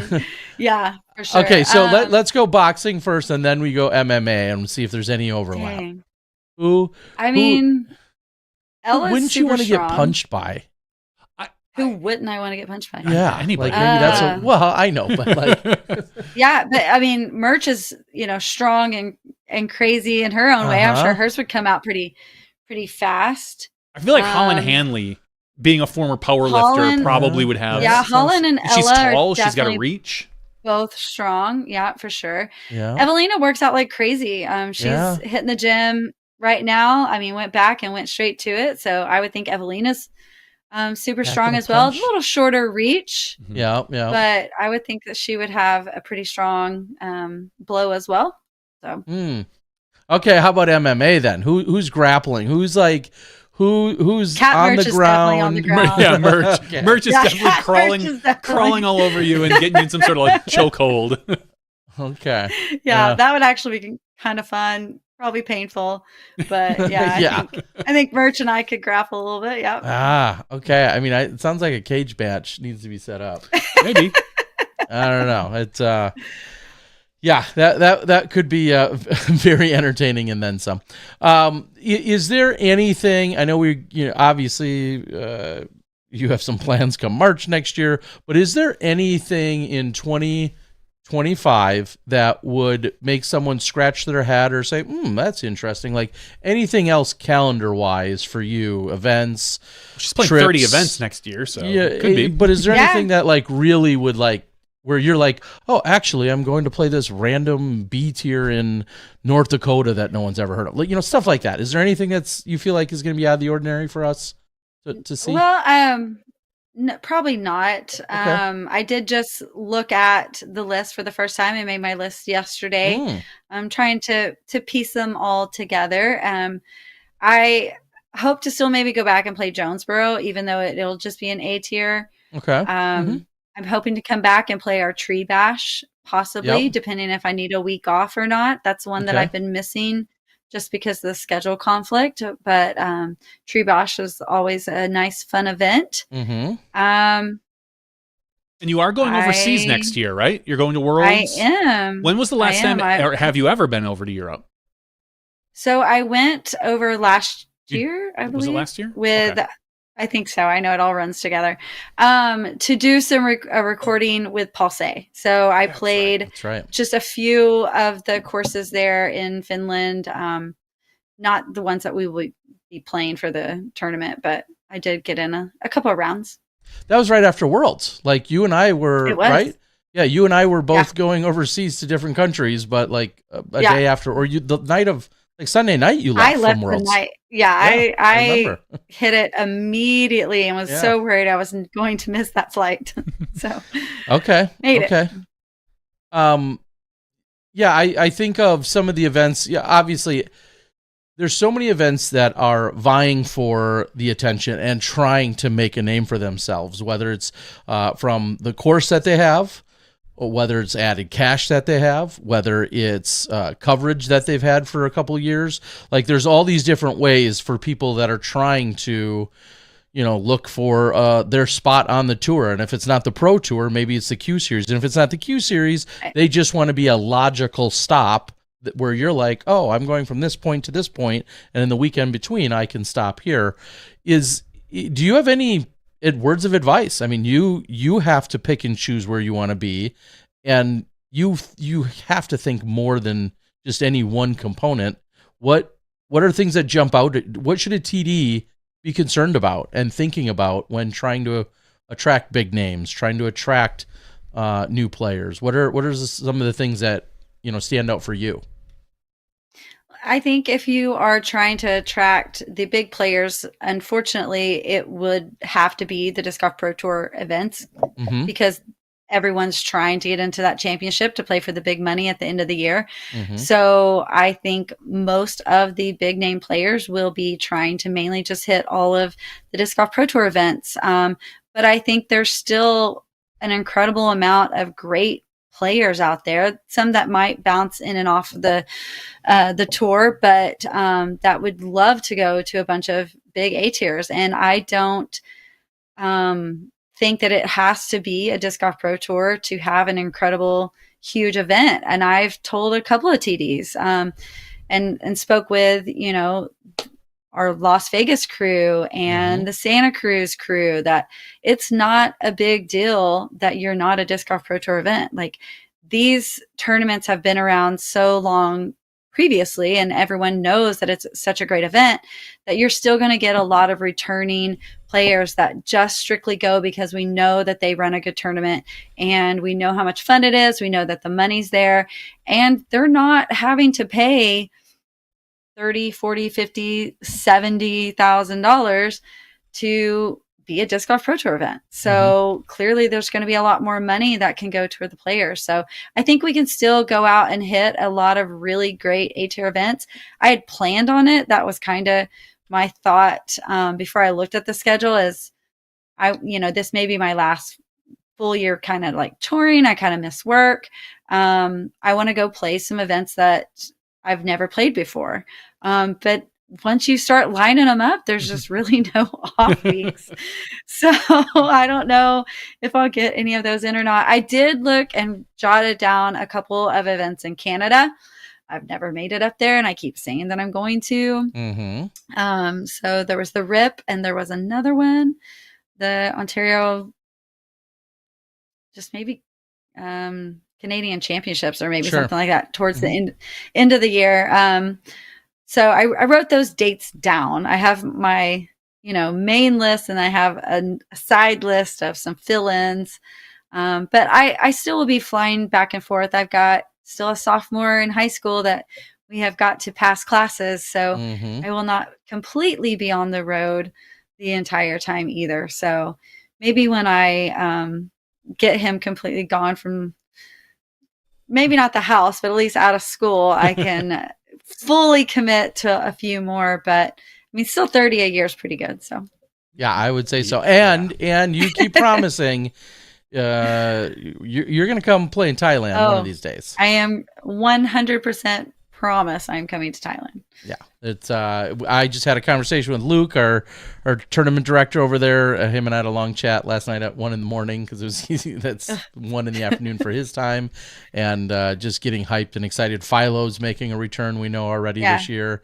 Shasta's looks like he's coming back. I think he's probably already there. And yeah, I think he's going in a couple of weeks, but it's great, and we're seeing these people come enjoy themselves. Harold Hampton was there last year. I think he's coming back. Harold, I think maybe has a wife from Singapore or the Philippines or somewhere in that general region. So he's hunkered in over there. It's awesome seeing some of these players come in and either are fully moving over there to that general area or finding more fun in just hanging out over there. Jeff Hungerford's been there a number of times, so on and so forth. And then a lot of our Australian crew. And maybe that's a segue over to Australia. I talked about it earlier with Johnny that, right now this month there's a huge focus in Australia of, back-to-back-to-back weekends. They've got a ton of stuff going on, including the team event that happened and then other events. Certainly an experience that you loved, and you probably at some point are going to try and get back there as well, aren't you? I was signed up to go this time. Okay. I was on Team USA and just had a weird feel. I was like probably one of the first people that signed up. Like as soon as it dropped, I can't wait to go back. I had planned on staying for the Aussie Open afterwards, and just loving to go back and see all my friends that I've developed a really great true friendship with that I still, we still talk every week. And so I was super excited to go back and see everybody, and just a month or two before, right when we really started planning things, I just had that weird gut feeling that I needed to stay home. And whether that was because I ended up getting hurt or whatever, I don't know. Would have missed, going to see my grandbaby's ultrasound. I don't know.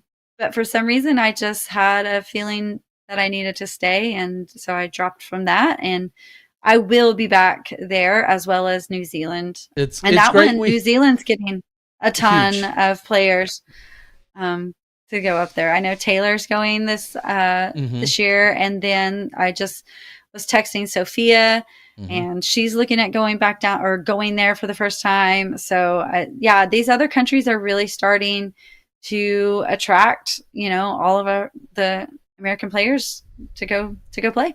Yeah, obviously JK was there last year. She's going back, and that's just it. It's really a matter of who, how much time do you want as part of your off season? Because when you're going and doing these additional continents and countries and everything else, you're basically sacrificing what would be your true off season, because you're going to keep grinding in some of these other. Now, the locations are exotic and amazing and life changing, but it's the downside is you're never taking a break. So I understand. Right, and the courses are tough. Yeah, they are over there. Yeah, they're not easy courses. Yeah, exactly. That's why I keep pitching Thailand as we're a little shorter course. A little more. Just more drinks. More umbrellas.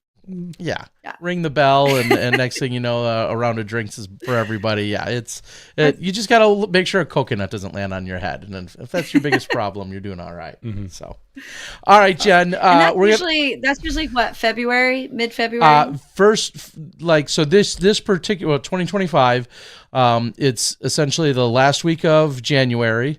Into the first week of February is going to be Samui for the Samui Swine Classic. And then the very next week, they're doing amazing things. I continue to go over to Chiang Mai. So that's the northern part of Thailand. I know then Cambodia is going to be the week after. I'm excited to check out their scene. I've been to Singapore and Malaysia, checking out their scene. There's lots of options, and I think in 2026 we're going to see a very structured and formal tour that's Southeast Asia. So tour down under, whether you're in New Zealand, you got Southeast Asia, Mexico, Latin America is popping off at this time of year. Like, we're very blessed and spoiled now to start seeing all these opportunities for people to go places. It's pretty cool.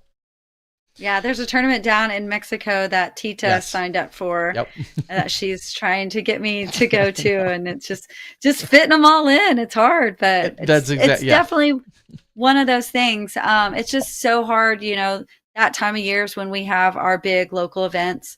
So that's my pull right now, is like, I want to play the Memorial. I want to play the Shelley Sharp. Those are super important to me. But one day it'll be, you know, it's time to go to Thailand this January instead. Yes. I'll beat you there by a few days, probably. All right. Before we let you go, let's lead with this. Any sponsorship announcements for 2025? Do you have any crazy breaking news? Okay.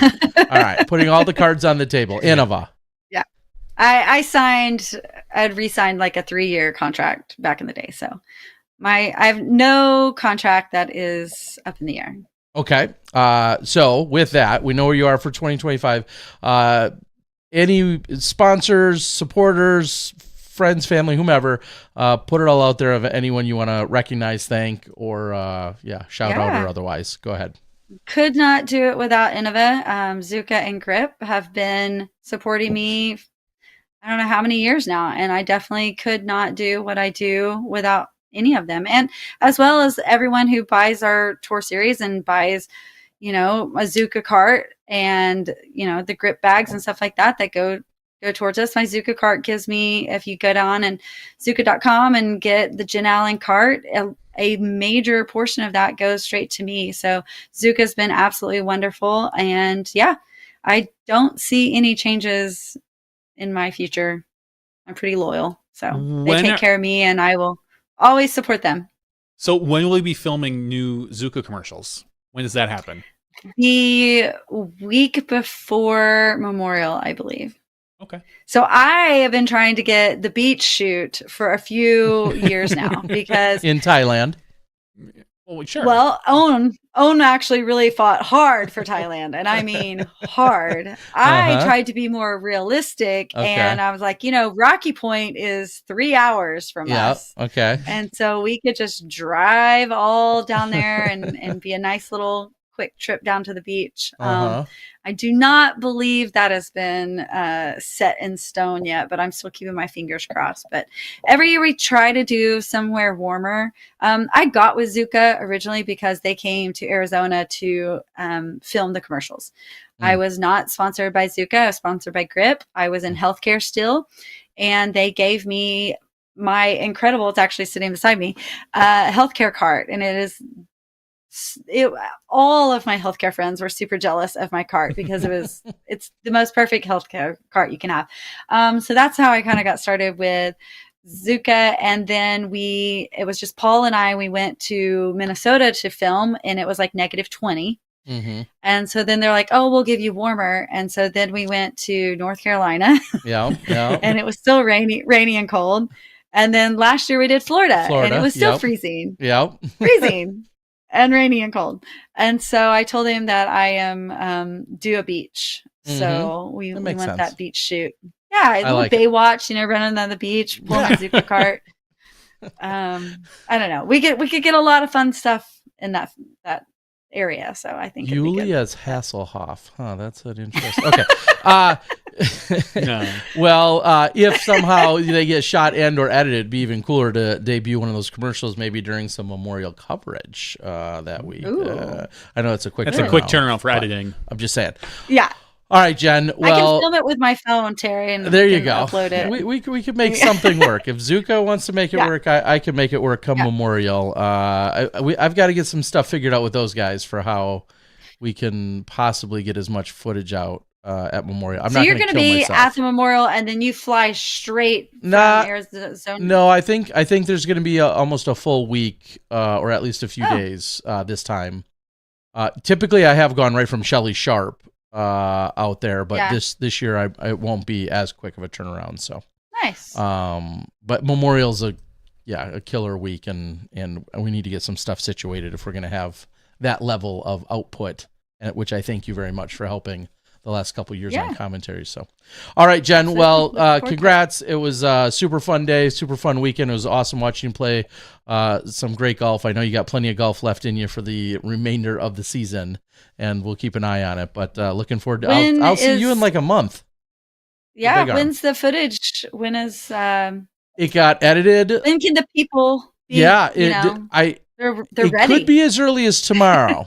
I edited the round. So it's just so everyone knows, there's basically round 1 is like montage style, where we tried to get shots from like almost all 150 or 130 women.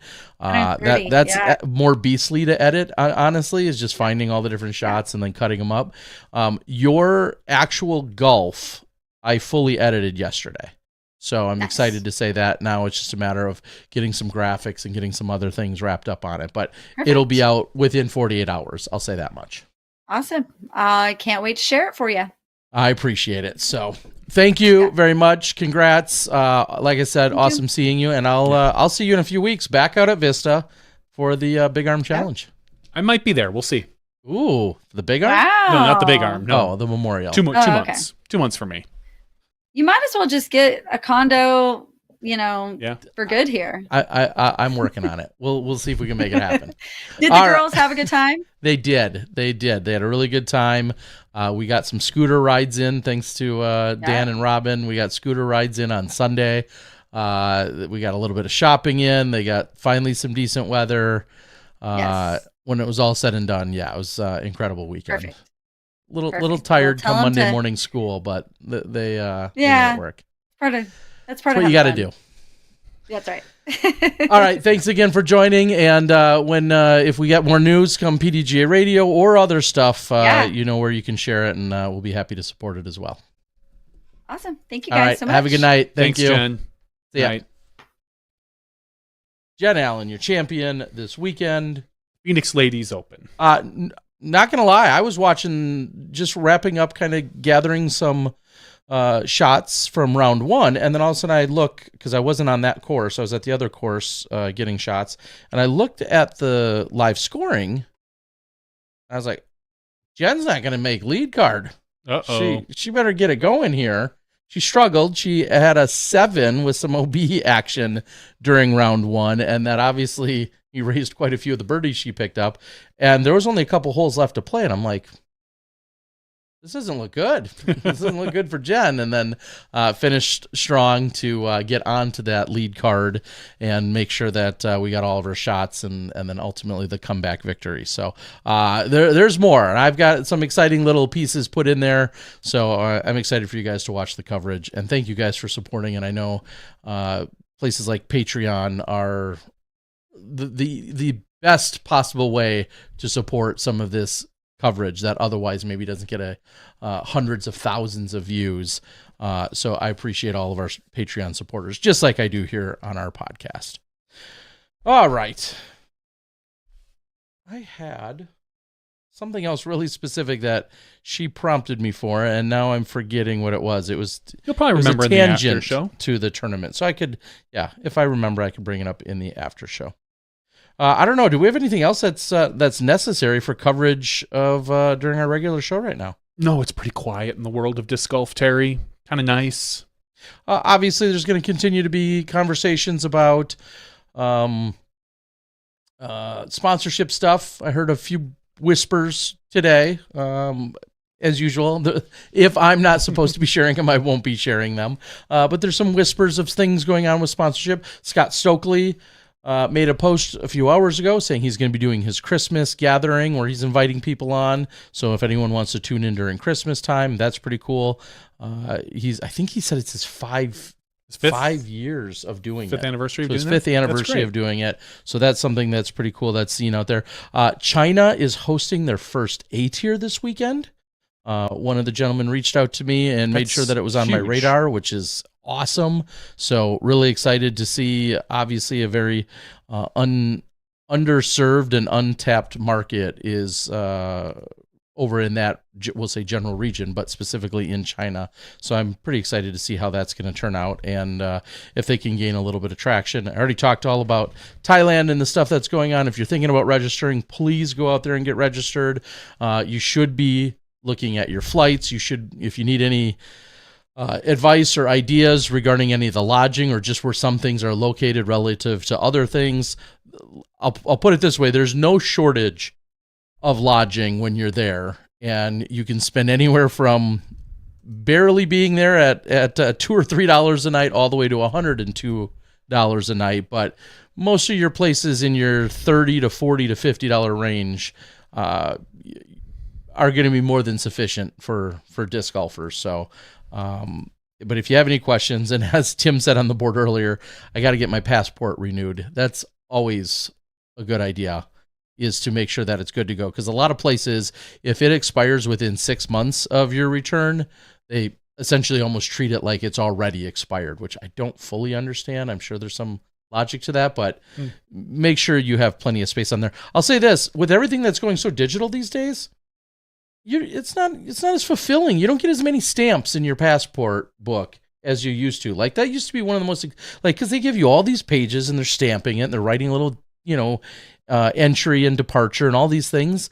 Now half the time you're like staring at a stupid computer and it maybe prints out a little something and then you just move on. It's not as fulfilling. Bummer. Yeah.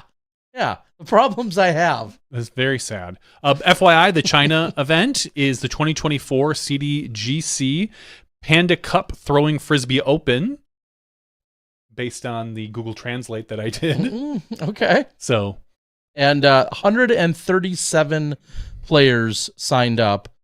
Couple of names we certainly recognize, most of which we don't, but certainly some that we do recognize in that list, which is awesome to see. Scroll down. What did I was trying to think if there was anyone that right now it looks like we have one player who's listed out of the United States in the FPO division. It looks like Zhao Mei Zhang. Yeah. So anyway, pretty cool. Tim's out there. Aaron, are we going to see you back? Yeah, I know you talked about it. Hopefully I see you back in Thailand as well, or somewhere over there. Whether it's Cambodia or Thailand. Pro Troll says, did you see the SmashBox sticker on the basket at Sweetwater? I did not. Oh, no, I didn't. But I see also that. do not support putting stickers on places where they don't typically belong or shouldn't be. Even though I did leave 2 in the Guatemalan airport, that's because there was an entire wall of stickers. And sticker it clearly, wall? Yeah, it was clearly encouraged or allowed. Hence, I filmed myself doing it, along with the thousands that were already there. So, but I don't like seeing baskets being put on, or stickers being put on baskets or on T signs or anything of that nature. Not a good idea. Stick them on people. Just sneak up, stick them on people. That's a good idea. That's what I want to do. What's the biggest sticker you think you could put on somebody? I mean, a person-sized sticker. But I'm just saying, do you think you could get like a 10-inch sticker on somebody? Without them noticing? Yes. Oh, yeah. Okay.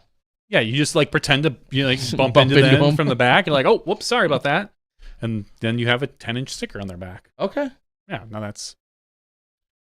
Yeah, that seems pretty easy. Seems to logical. Do. All right. The only other thing that I think I can quickly, of course, I don't have any of the details because why would we? Is the fact that I think we saw a little more conversation taking place with regard to betting and sports betting and whatnot with regards to the Disc Golf Pro Tour. I saw certainly some chatter online about it yet again. I'm not an online sports bettor, so I'm going to sound mildly either ignorant or... We all are. I don't think disgruntled is the word. I'm going to sound a little bit ignorant here. Knowing disc golf the way I do, and knowing where our game is at, and I hope nobody of true importance ever listens to this or takes me all too seriously, but I don't see how we're there yet. I don't either. I know I thought of it. There's partnerships and these things that are taking place, and we're in, whether it's a trial or a research period, whatever is happening, that's all great. I worry that is a very, very slippery slope. And I understand all the arguments for having it and will legitimize our sport and all these other things to certain people. I'm not dismissing any of those. I'm just saying I don't see how we're there yet. I don't know if I would say I don't see how we're there yet, even though I did agree with you at first. I mean, it just takes one entity for you to be able to bet on winners, win, place, show, so to speak. I don't some see of the basics, yes, that I agree with. The bare basics, and this isn't ripping on the PDGA, but right now we still have events that don't even fill up stats. Like you could have a player who goes off at 9:30 in the morning or 9:52 in the morning. They don't have a stat keeper. Yeah. And so then suddenly they shoot the hot round, you get them onto the lead card, and they don't have stats for the first round. Yeah, we don't even know what their C1 X percentage was. So to have those type of stats, I think we're still far away from. The basics of gambling, where you're just betting on maybe on spreads and winners and losers, I could see that in the next year or so. I could, but it would take the right thing. Maybe, I was thinking about this, honestly, swear to God, I was thinking about this earlier today. About guests and who we want to talk to, and I could reach out to the one contact I have who is an odds maker in Vegas, and maybe see if he would come on the show and talk with us about like what it would take and what are the things that we could look for and things like that. Maybe I'll reach out to him. I'm not close with him, but I do know him, so I would not put any bets on him coming in. Hey. But yeah, that would be definitely an interesting conversation. Speaking of guests, I know that next week, and maybe he'll have some of these answers that I'm referencing. Next week, we're going to have Sean Jack on the show. That's the plan. Sean Jack, who we had, I guess it was already last year at this point, works in partnerships within the Disc Golf Pro Tour. Obviously, one of the two Seans that has run the OTB event. 1010 Productions, right? 1010... 1,000 Rated Productions. 1,000 Rated Productions. I gave him more credit. I think you'd want to be, rated higher. Yeah, I gave him more credit than he deserves. Anyway, partnerships is his thing, though, within the Disc Golf Pro Tour. Now, I didn't specifically ask if he has new partnerships or anything in particular. I just said, do you have anything that would be great to share or give us insight on? It was very generically asked of him, and he was not available tonight, and so that he said he would put it on the calendar, and he'll join us next week. He, like Jen, will probably come in closer to 1 hour into the show, just to throw it out there and really, really, paint the picture and put us in a box for next week. Okay. So that's cool. And who knows who else we'll have, but Sean Jack will be joining us next week. All right. I think we're ready to close up the regular show.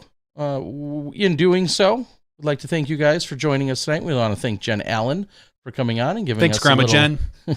Meemaw, which is a phrase Nani. I've never used. No. But I feel like it's my favorite kind of stereotypical grandma reference. Really? I always think Meemaw is something down south. Like that's what I that's what which I is picture. Again, so far removed from anything that I would say or use, not being from the South. And maybe that's why I lean into it because even more. For me, it was always grandma. Like not grandma, but grandma. Grandma, yeah. Grandma. Like, and granny sounds a little old. Not Nana or Pop. Nope. Not Nana. That wasn't in my family sphere. Same here. It not was, in my it was vernacular. grandma. But Meemaw. She wants to be the cool aunt. That's not how the family tree works. If it is, that's a whole different It's a whole different question. That's a different podcast that you're going to have to be on and answer some questions. But we do appreciate her nonetheless. Whatever you want to call her, we do appreciate her so much for joining. A huge shout out for the 10th time to Dan and Robin over at First Light, as they were so incredibly gracious, as they are every time I go to Arizona. I will say it here again. The coverage that gets done in Arizona, there wouldn't be nearly as much of it if it weren't for those two individuals. So I appreciate them so much. Big shout out, of course, to Jamie and the assistant TD, Tim, who organizes all the volunteers, and then to all of Jamie's family who shows up and also helps with the event, along with everyone else, Chris Cobb and Spicy Boy and all the other people that were there. It really gives you this family vibe while you're there, and all of those people help make that event happen. And of course, thanks to Paul J. Sacco and his law offices. So love it. Thanks. We're going to take a very quick break for a couple seconds. Then when we come back, we'll have the after show. Who knows what we'll talk about there, but maybe more importantly, we'll be pulling our Patreon giveaway winner as we do every single week. Yeah, we can do that. It's like Christmas early. Patreon.com/SmashBoxxTV. Get it, get it, get it. For Johnny V, I'm the Disc Golf Guy. Thanks to Jen Allen. We'll see you in a moment in the after show when you step inside the Smashbox. Thank you to our $2 and above patrons. Your name is listed below in the credits. If you are interested in being listed as a producer in the Smashbox TV credits and supporting this and other fine podcasts, please visit patreon.com/SmashBoxxTV.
Hello, everyone, and welcome to Smashbox TV Podcast 533's After Show.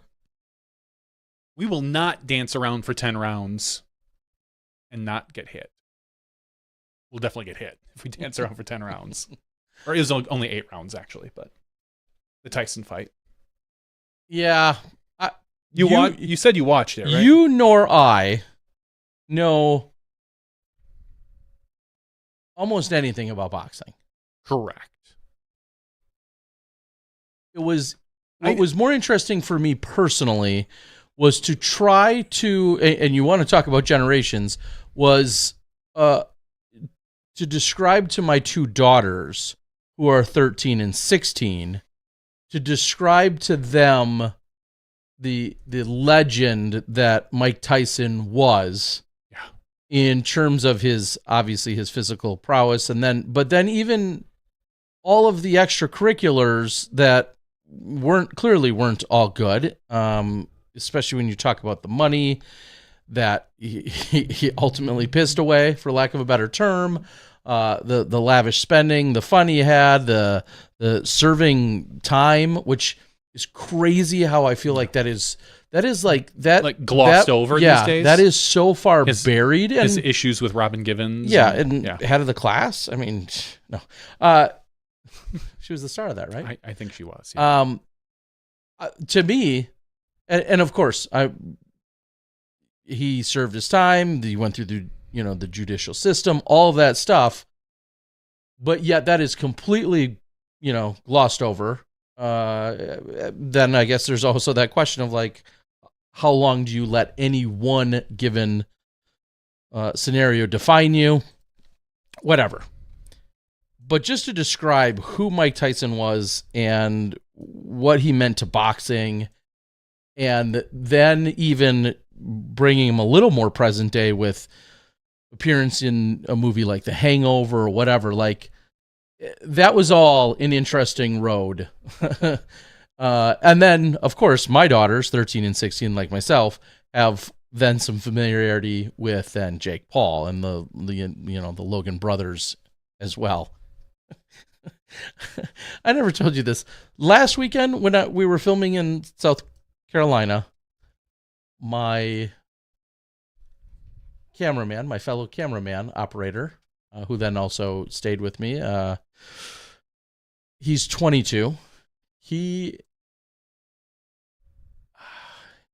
he asked me if I knew. Oh my God, who was it? Now I feel really dumb because he asked me if I knew who somebody was. If I knew who like Logan or Jake Paul was, which I get would probably trend toward a younger person than myself, but to not. They're celebrity status, sadly, but they are. Yeah. I mean, you may like or dislike them or know them intimately in terms of everything they're involved with and the douchebaggery that they level in which they operate on. That you may or may not know fully. But he asked if I literally knew even who Jake Paul was. And I thought that was pretty funny. I guess. I'm probably a little more in tune with pop culture, partially relating to having two daughters, even though they can't stand him either. So I don't know. Maybe the apple doesn't fall far from the tree. I mean, to be fair, not really his demo. More young men, I think, for sure. Yeah, not so much young women. Yeah, that's true. But anyway, what else?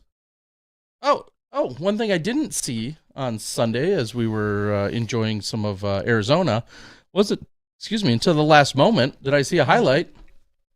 Apparently the Packers still own the Bears. We still have our certificate of authenticity. And a blocked field goal? Was that the final play or no? A blocked field goal, yes. Which, did I see a stat saying those are becoming more common? Maybe. I could see them becoming more common simply because, and I don't know this, I'm guessing, the longer kickers are able to kick. Like, it used to be when we were younger, 50-yarders were a big deal. Kicked a 50-yard field goal. Holy crap. Now, 50 yards, like, you have to hit them. So 55 and 57, those are, like, long field goals. So I feel like the longer teams are going for these field goals, the lower the trajectory of the kick has to be, the more likely someone is going to get a hand on it. All right, Johnny V, the science guy, simmer down here. But that is honestly just a wild guess. And it could have nothing to do with that. I don't have any stats to back that up, like a lot of things. But I could see that being a common reason as to why more kicks are now being blocked versus before, when a shorter kick, you're obviously kicking it higher right off of the bat, as opposed to a more direct line. And apparently, getting a little NFL here, the Packers had noticed how this particular kicker quite frequently kicked it low, a more direct line, and we were able to bust through the line of scrimmage. The Bears coach, I think yesterday or today, maybe it was yesterday, made a note that he felt like the Packers had done something illegal in that play, and he was sending the tape to the NFL to look at. Not that you can do anything about it at this point, but it's just one of the things. Like, if you look at any play, you can probably find a holding call. You can probably find, something that goes up against some NFL rules, whether it's, a block after 5 yards on a wide receiver or something like that. You could probably really get nitpicky if you wanted to, but we found we sniffed out the Bears fans pretty quickly in the chat. Ooh. Dan, you haven't chatted in months, and he comes in and says he pushed off the center. And I didn't even see the play, really. So I'm not making any judgment on this. But Dan says he pushed off the center, and another Dan says he legally blocked field goal. So you guys clearly are, and maybe you're 100% right. I haven't. I mean, there's no doubt that he possibly did push off the center, to probably push himself up. The problem is similar to kind of how I feel like with a jump putt. It's hard to call that in real time. Oh, sure. Like, he kind of got his body a little sideways, and he maybe pushed off a little bit, and he reached his hand up, and he got a finger or two on it. That's all it took. So, yeah, and that's life. Sorry, Dans. In this case, we chuckle because it's to our benefit. Of course, yeah. If it went against the Packers, we'd be here doing the same thing you're doing and be like, well, he pushed off the center. You can't do that. And I guarantee it'd be the other way around. It's Ed says Jake got $40 million and Tyson got $20 million. That is a true statement. We have definitely.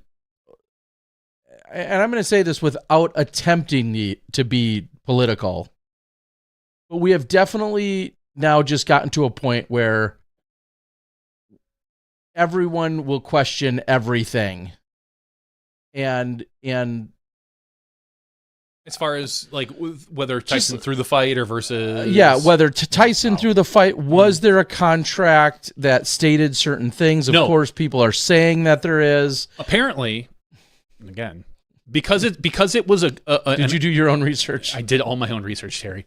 It was done. It was held in Texas, and it was an official fight, which means that the contract could not make those stipulations. That is what they're saying, is that if this was held somewhere else, there could be a more likely scenario, but because it was an official sanctioned fight, you cannot make those rules like, oh, you can't hit here, you can't do this, you can't do that. Like it's a fight. That's it. A fight's a fight. You can do whatever you want. Now, if there's a gentleman's agreement behind the scenes, you don't know. I mean, the gloves were apparently 14 ounce instead of 10 ounce versus 12 or whatever. 10, yeah. All these things. Again, we're not claiming to be experts here, but there's certain things that clearly benefited some parties or another. Now, like you just said, whether there's a contract in writing or not, were there agreements? I guess my bigger point is we're just to the point now of questioning the validity of everything. And that kind of sucks. It sucks to live in that world where we have to, or anytime something doesn't go a certain way, you're 50%, 75%, 25%. What are a substantial amount of people are going to then just question the validity of it in the first place? What I think I saw was Tyson was old. He looked like there was like 2 or 3 punches he threw that looked really scary.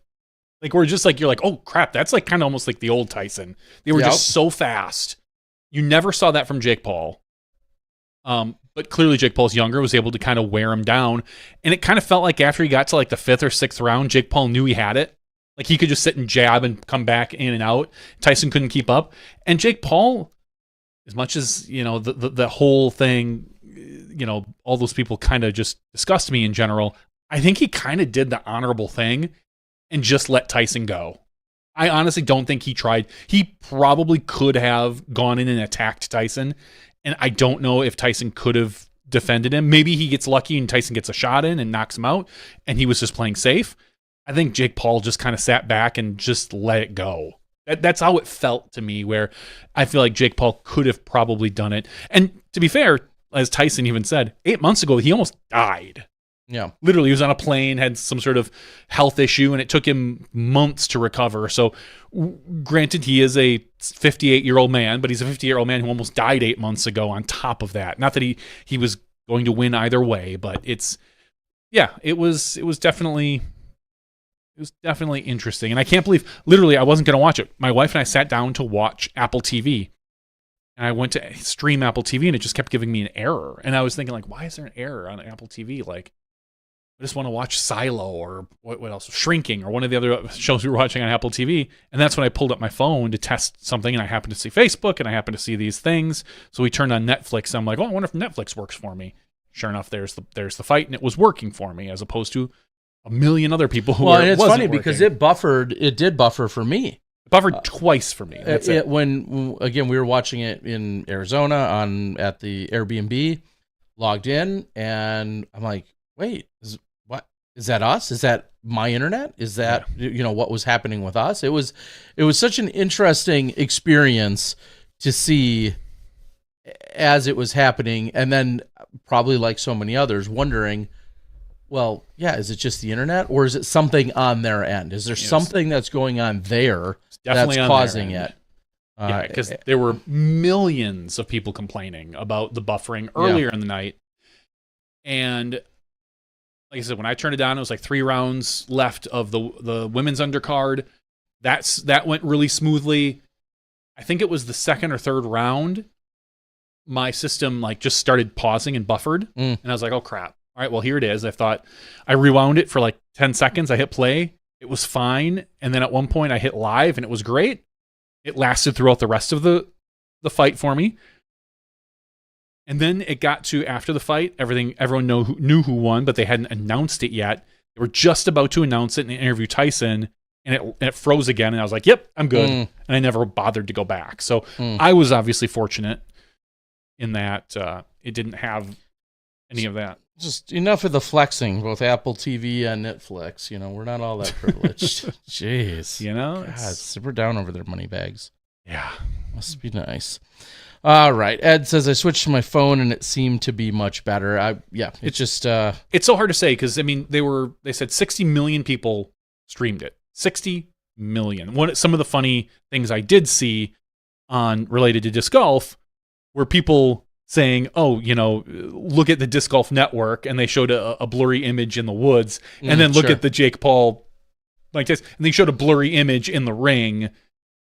I think the irony there, more than anything, that may or may not be lost on some, is we're literally roaming around, sometimes almost in the damn middle of nowhere, in the woods with hills, relying on cell signal. They're hardwired with probably a fiber in a connection. Major metropolitan, in one of the larger cities in the country, and they're hardwired with all the cameras mounted, plugged in. They have every single advantage over what we have in disc golf. In fact, almost all sports have all these massive advantages, of course, compared to what we do, just in terms of being literally hardwired and not relying on a cell phone tower. And we don't have that, and so it's apples to oranges when you compare in terms of the technological advantages that they have, and they still had a problem. Yeah, of course I get a tiny chuckle out of that.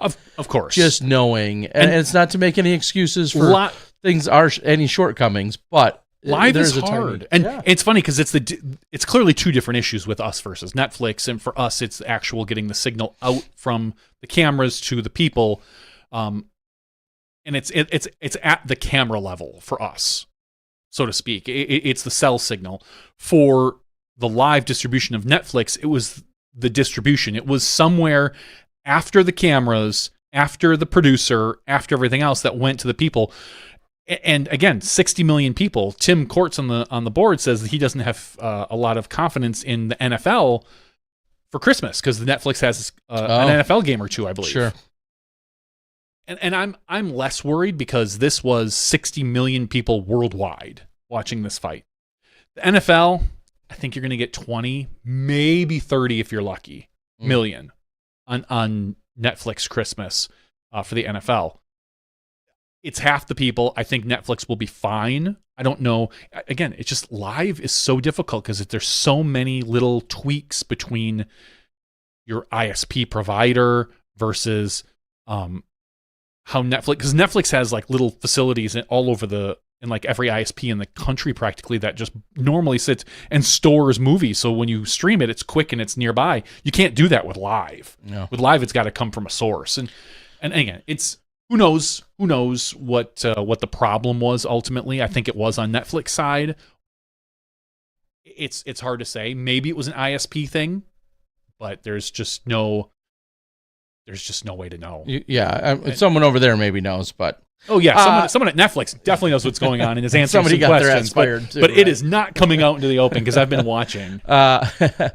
Does this have anything to do with the gentleman passing away that said that you've got mail and goodbye, the AOL guy passing away? I don't think it has anything to do with it, but he did pass away. Yeah, I'm just a day before his 75th birthday. A little too coincidental, maybe. How? I don't know. Dial-up internet, AT&T AOL. Stadium. Yeah, there's. I think so. That's just you being a conspiracy theorist. I was just gonna say I need to check in with some of my conspiracy theory friends. I haven't. That one hasn't crossed my path yet. I've been instead flooded with more flat Earth content. A lot less election conspiracy theorists this time around. That's true too. That does seem to be a trend as well. Not seeing quite as many as them in the last week or two. But yeah, I'm still getting plenty of flat Earth content coming my way, and I put a pencil on the ground. Still not convinced. It didn't roll, so the Earth must be flat. Yes. Oh my God. Just the sheer effing stupidity is just mind-numbing to me, and I'm not going to go into it, but it is incredible. Yeah, as Kanjay says, the AT&T Stadium was falling apart for the Monday Night Football game. There was apparently a large sheet of metal that fell off of the stadium and almost killed, it missed, thankfully, some production people that were working. So that stadium's already falling apart. It's only like 10 years old, I think. And Jerry World, maybe it's older than that. Maybe it's 15. It's got to be older than that. Maybe it's 15 years old. I don't know. But either way, it's falling apart, Jerry World. Much like me, falling apart. Yeah. Fair enough. So, I had my wisdom teeth removed on Thursday. You're not the only one, but go on. What? I'm not the only Some player rated 120 points higher than you. Ooh, Ish. Maybe not quite that many. 100 and some. Also had his. Well, now you narrowed. Now you opened it up. If it was 120, that narrows it down to about, I would say, 10 to 12 people. I don't know what his rating is, so I'm gonna guess he's about 100 more than you. Wait, what are you rated? I don't know right now. Okay, I'm gonna guess he's about 100 points rated, at least 100 higher than you. And I'll give you another hint. How many? You had 3. I had 3 wisdom teeth removed. He had. He had all 4. I think he had all 4. Wow. Outdo me apparently. Yeah, and you both in the same year. I think you maybe even beat him at a memorial. Yeah. I mean, it's on your wall of fame. It's on my wall of fame. So Anthony Barella had some wisdom teeth pulled out? Yes. Nice. Could have said Zach Melton too. Because I think I beat him at the memorial. I don't think he's 100 points higher than you though. Not right now. Sorry, Zach. Yeah. So yours was Wednesday. Mine was Thursday morning. Oh, then yeah, it might have been the same day. Yeah, Thursday morning I went in at 9 a.m. I had to take a little pill. I was obviously relatively nervous because I don't like pain. Not that anyone does. Really? Well, some people do. Okay. There's some people that really like it. I do not necessarily. Took one little pill, was nice and nervous, got there, had the extra pill with me, and they put it down on the counter. I sit down in the chair and I'm chatting with the dentist and whatever. And I said, oh, do I need to take that now? And she's like, no, you don't need to take that. I'm like, what do you mean? I'm like, I got 2 of them. They're like, yeah, that was kind of an emergency one. They took one, exactly what I had, crushed it up, and had put it under my tongue. And they were like, here, try not to swallow, let it dissolve, whatnot. I was like, oh, okay. And they gave me a shot in my arm, and they took some blood. And I vaguely remember the procedure. I remember the drilling and the pressure. Not a lot of pain, but more pressure. And just at one point, apparently, the dentist, and I don't remember this, thankfully, because you don't remember a lot, had to tell me to shut up because I was talking too much. Tell me about it. He more or less said, he told my wife that we had to get him to like just stop talking, shut his face, because we're literally trying to work in his mouth and he's trying to talk to us. And clearly I'm under some sort of drugs, but apparently when I get a little drugged up, I like to chit chat. That's a bad combo. That's probably a bad combo. I spill some secrets or something. I don't know, but yeah, it actually went really smooth. I'm still sore and tender. I've been eating softer things for the last 4 or 5 days. I made the mistake. I think it was so I had it on Thursday. Saturday, I was like, I'm doing okay. I think I'm going to have some pizza, which isn't necessarily a hard thing. It's regular, just like a frozen pizza that you warm up. I didn't eat it frozen. That'd be a little hard. Very clever. Very clever. But I got to the crust. Oh, hells no. Like I took one bite and I was like, oh, that really hurts still. So I've been today I had chicken noodle soup, but I'm able to eat, I'm able to chew better. It's weird having all this space in my mouth. I'm not going to lie. So you can tell.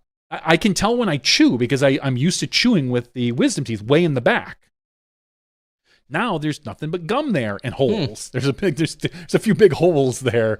And so it's very odd to have to kind of bring the food further up in my mouth to chew than I'm used to. I'm sure I'll get used to it within a couple of weeks, but yeah, that was... you You should be filming this process. I don't think anyone wants to see. You don't think so? The dentist pull out wisdom teeth. No, I didn't mean that. I meant filming the. Me eating the chewing. Yeah, the chewing progress. Yeah. Tim Court says I was probably talking about PDGA rules. No, no, I don't know. Honestly, I don't remember what I was talking about. But it's like you hear that. I do vaguely recall the dentist talking and me thinking I had to like chime in.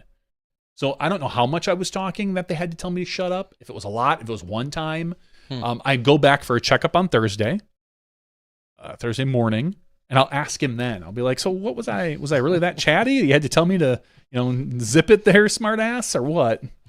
Probably giving out that standard crypto advice that you love to give. I do love to give out crypto advice. I'm a big fan. I'm like, you should definitely invest in Doge. That's probably what I was telling him. Yeah, which is still on the rise. All right. Well, Anthony Barella, I saw his parents this weekend. His mother, Trina, was playing and chit-chatted with them for a little bit during the lunch break in between rounds. And I don't even know how it came up, but something or other. And they said, oh, yeah, Anthony. So that was Saturday. So I don't know I forget if they said it happened the day before or 2 days before. And I was like, Johnny V just had his wisdom teeth pulled out. So you guys may have been under the influence and in the chair at roughly the same time.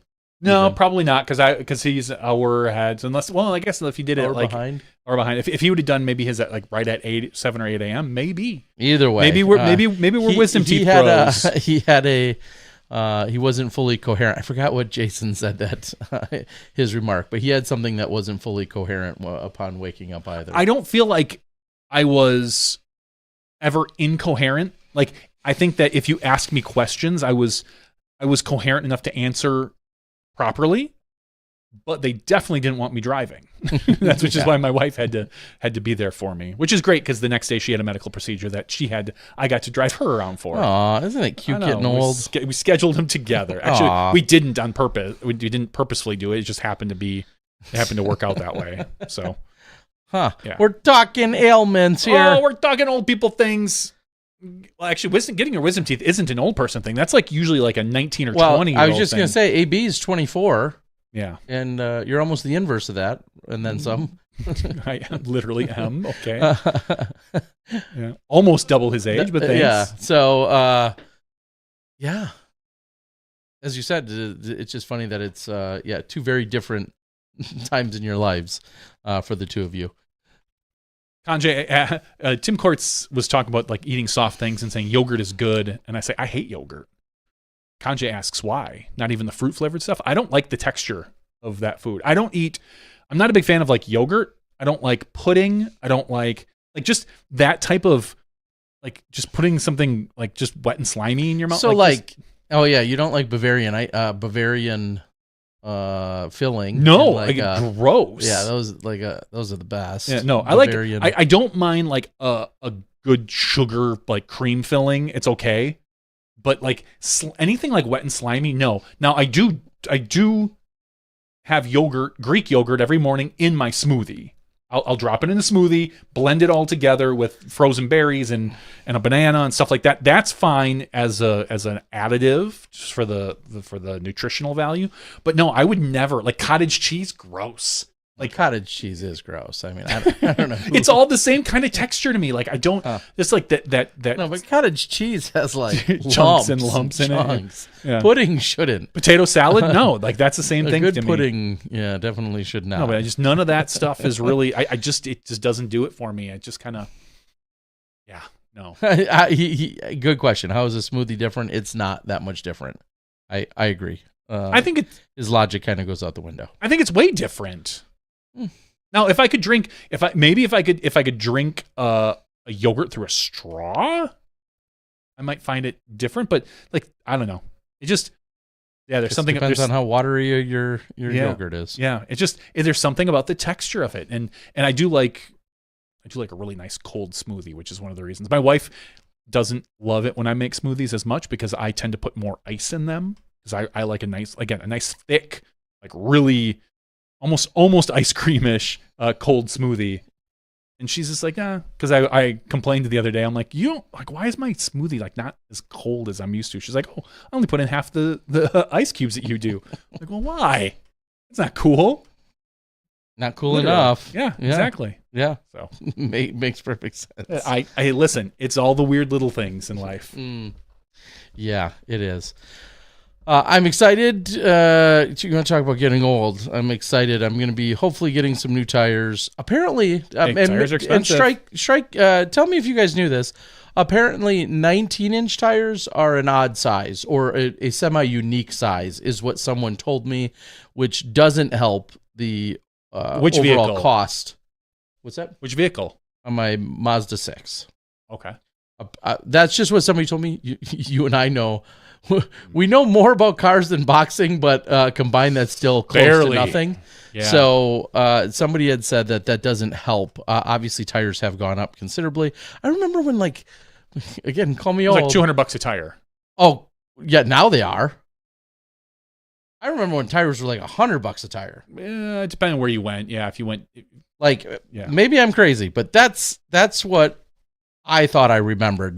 Thinking, I remember paying maybe less than $1 a gallon for gasoline. An update on the gas prices. I think I said it on the show. Still, I'm the cheapest anywhere in the Milwaukee area. Come to the Quick Trip by my house. I'm still the cheapest by a lot. It's now down to $249. After it was at $260 forever, which was the cheapest. Now it's down to $249, which still is the cheapest. I will question that only because there is Panther Gas on Oklahoma down close to Bayview. I'll go look. I'll drive down there. I'll spend $6 in gas to drive down there. But that one always had the cheapest gas. And I remember, I always kind of scared me. I'm always like, why is this gas so much? Like, it's like a good 10 to 15 cents cheaper usually than anywhere else around here at any given time. It was always kind of weird to me. But well, at any rate, it's I'm happy to see that. But yes, Ed says 19-inch ones are becoming much more common. Oh, becoming, but they are still expensive. Damn it! I have to decide at some point. I think I've said this before because I'd like to pass my car off to my son, or at least share it with him. And it's an old car. It's a 2009 Honda Fit. If I should really bring it into a shop or something to have him go over it, check brakes and tires, and I have to debate whether or not I want to get the air conditioner fixed, get the compressor probably fixed, because it just that may be a decision he has to. He gets to make. I wouldn't put that kind on of him. like my daughter, like in my Honda Element. Do you want a cracked windshield or not? You're gonna have to make that. See, that's. I'm kidding. No, there's a legitimate crack all the way across. Yeah, it's the been there bottom for a of the long time windshield. too. Yeah, so that if I'm going to it's like the 90s when you got that Element. I don't think so. I'm not sure it works that way. I don't know if I have Element, but speaking of getting older, Tim Barr is celebrating a birthday. Of course, tons of birthdays going on, but specifically today, Tim Barr, who we've seen as a tournament director and a promoter and does so many other incredible things, just wanted to say happy birthday. And somebody not in the disc golf realm, but I've met him through promoting disc golf at Phi-Ed shows, is Dazzling Dave Schulte. I've never called him by his last name. I always just say Dazzling Dave. He's got his own cards because his wife made them up. He's a yo-yo guy, huh? He is a yo-yo master. And at one point when we met early on, decade ago or more, I think he was like one of 13 yo-yo masters. He's got a couple of Guinness Book World Records and whatever. He's out of Minnesota. I've taken him now out disc golfing because we're usually at. Has he taken you out yo-yoing? I always grab the yo-yos because that's all he's standing there doing. Yeah. Just like we play with a disc on our finger. Well, he's always got one or two yo-yos in his hand doing a million tricks. And we met at the Phi-Ed show, or the Wisconsin Physical Education show, where he tries to get into class, or obviously classrooms, but also into programs. And so he's been going to the show forever. I've been going to the show for nearly 20 some years, seeing each other all the time. We became friends. And of course, we're friends with the inline skating and roller skate company as well. We formed our own little alliance. Nice little clique of random things. But Dave being from Minnesota, you can name just about any city in Minnesota. It's also got a course. And so he's now gone out and played and whatever. So Dave, there's no way you're watching this, but it's really inspiring to see someone take, as big as yo-yo has always been, but someone take yo-yo and then left his any kind of corporate job, anything like that, and just 100% all in, booked year round all over the country doing yo-yo stuff. And then of course applying, just like in disc golf, there's so much of the physicality to it, but then there's also the science behind it, and everything else that can get applied to it as well. And Dave incorporates those things into his shows. So a couple birthday shout outs for him.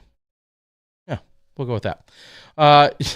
Ed says, you guys use AC up north? Yeah, it gets hot up here. It gets humid here really good. Yeah, it gets legitimately hot up here. So I think air conditioning, I didn't have it in one of my cars for a few days, and I was like, no, this is going to have to get addressed. Mine's going on like 4 years.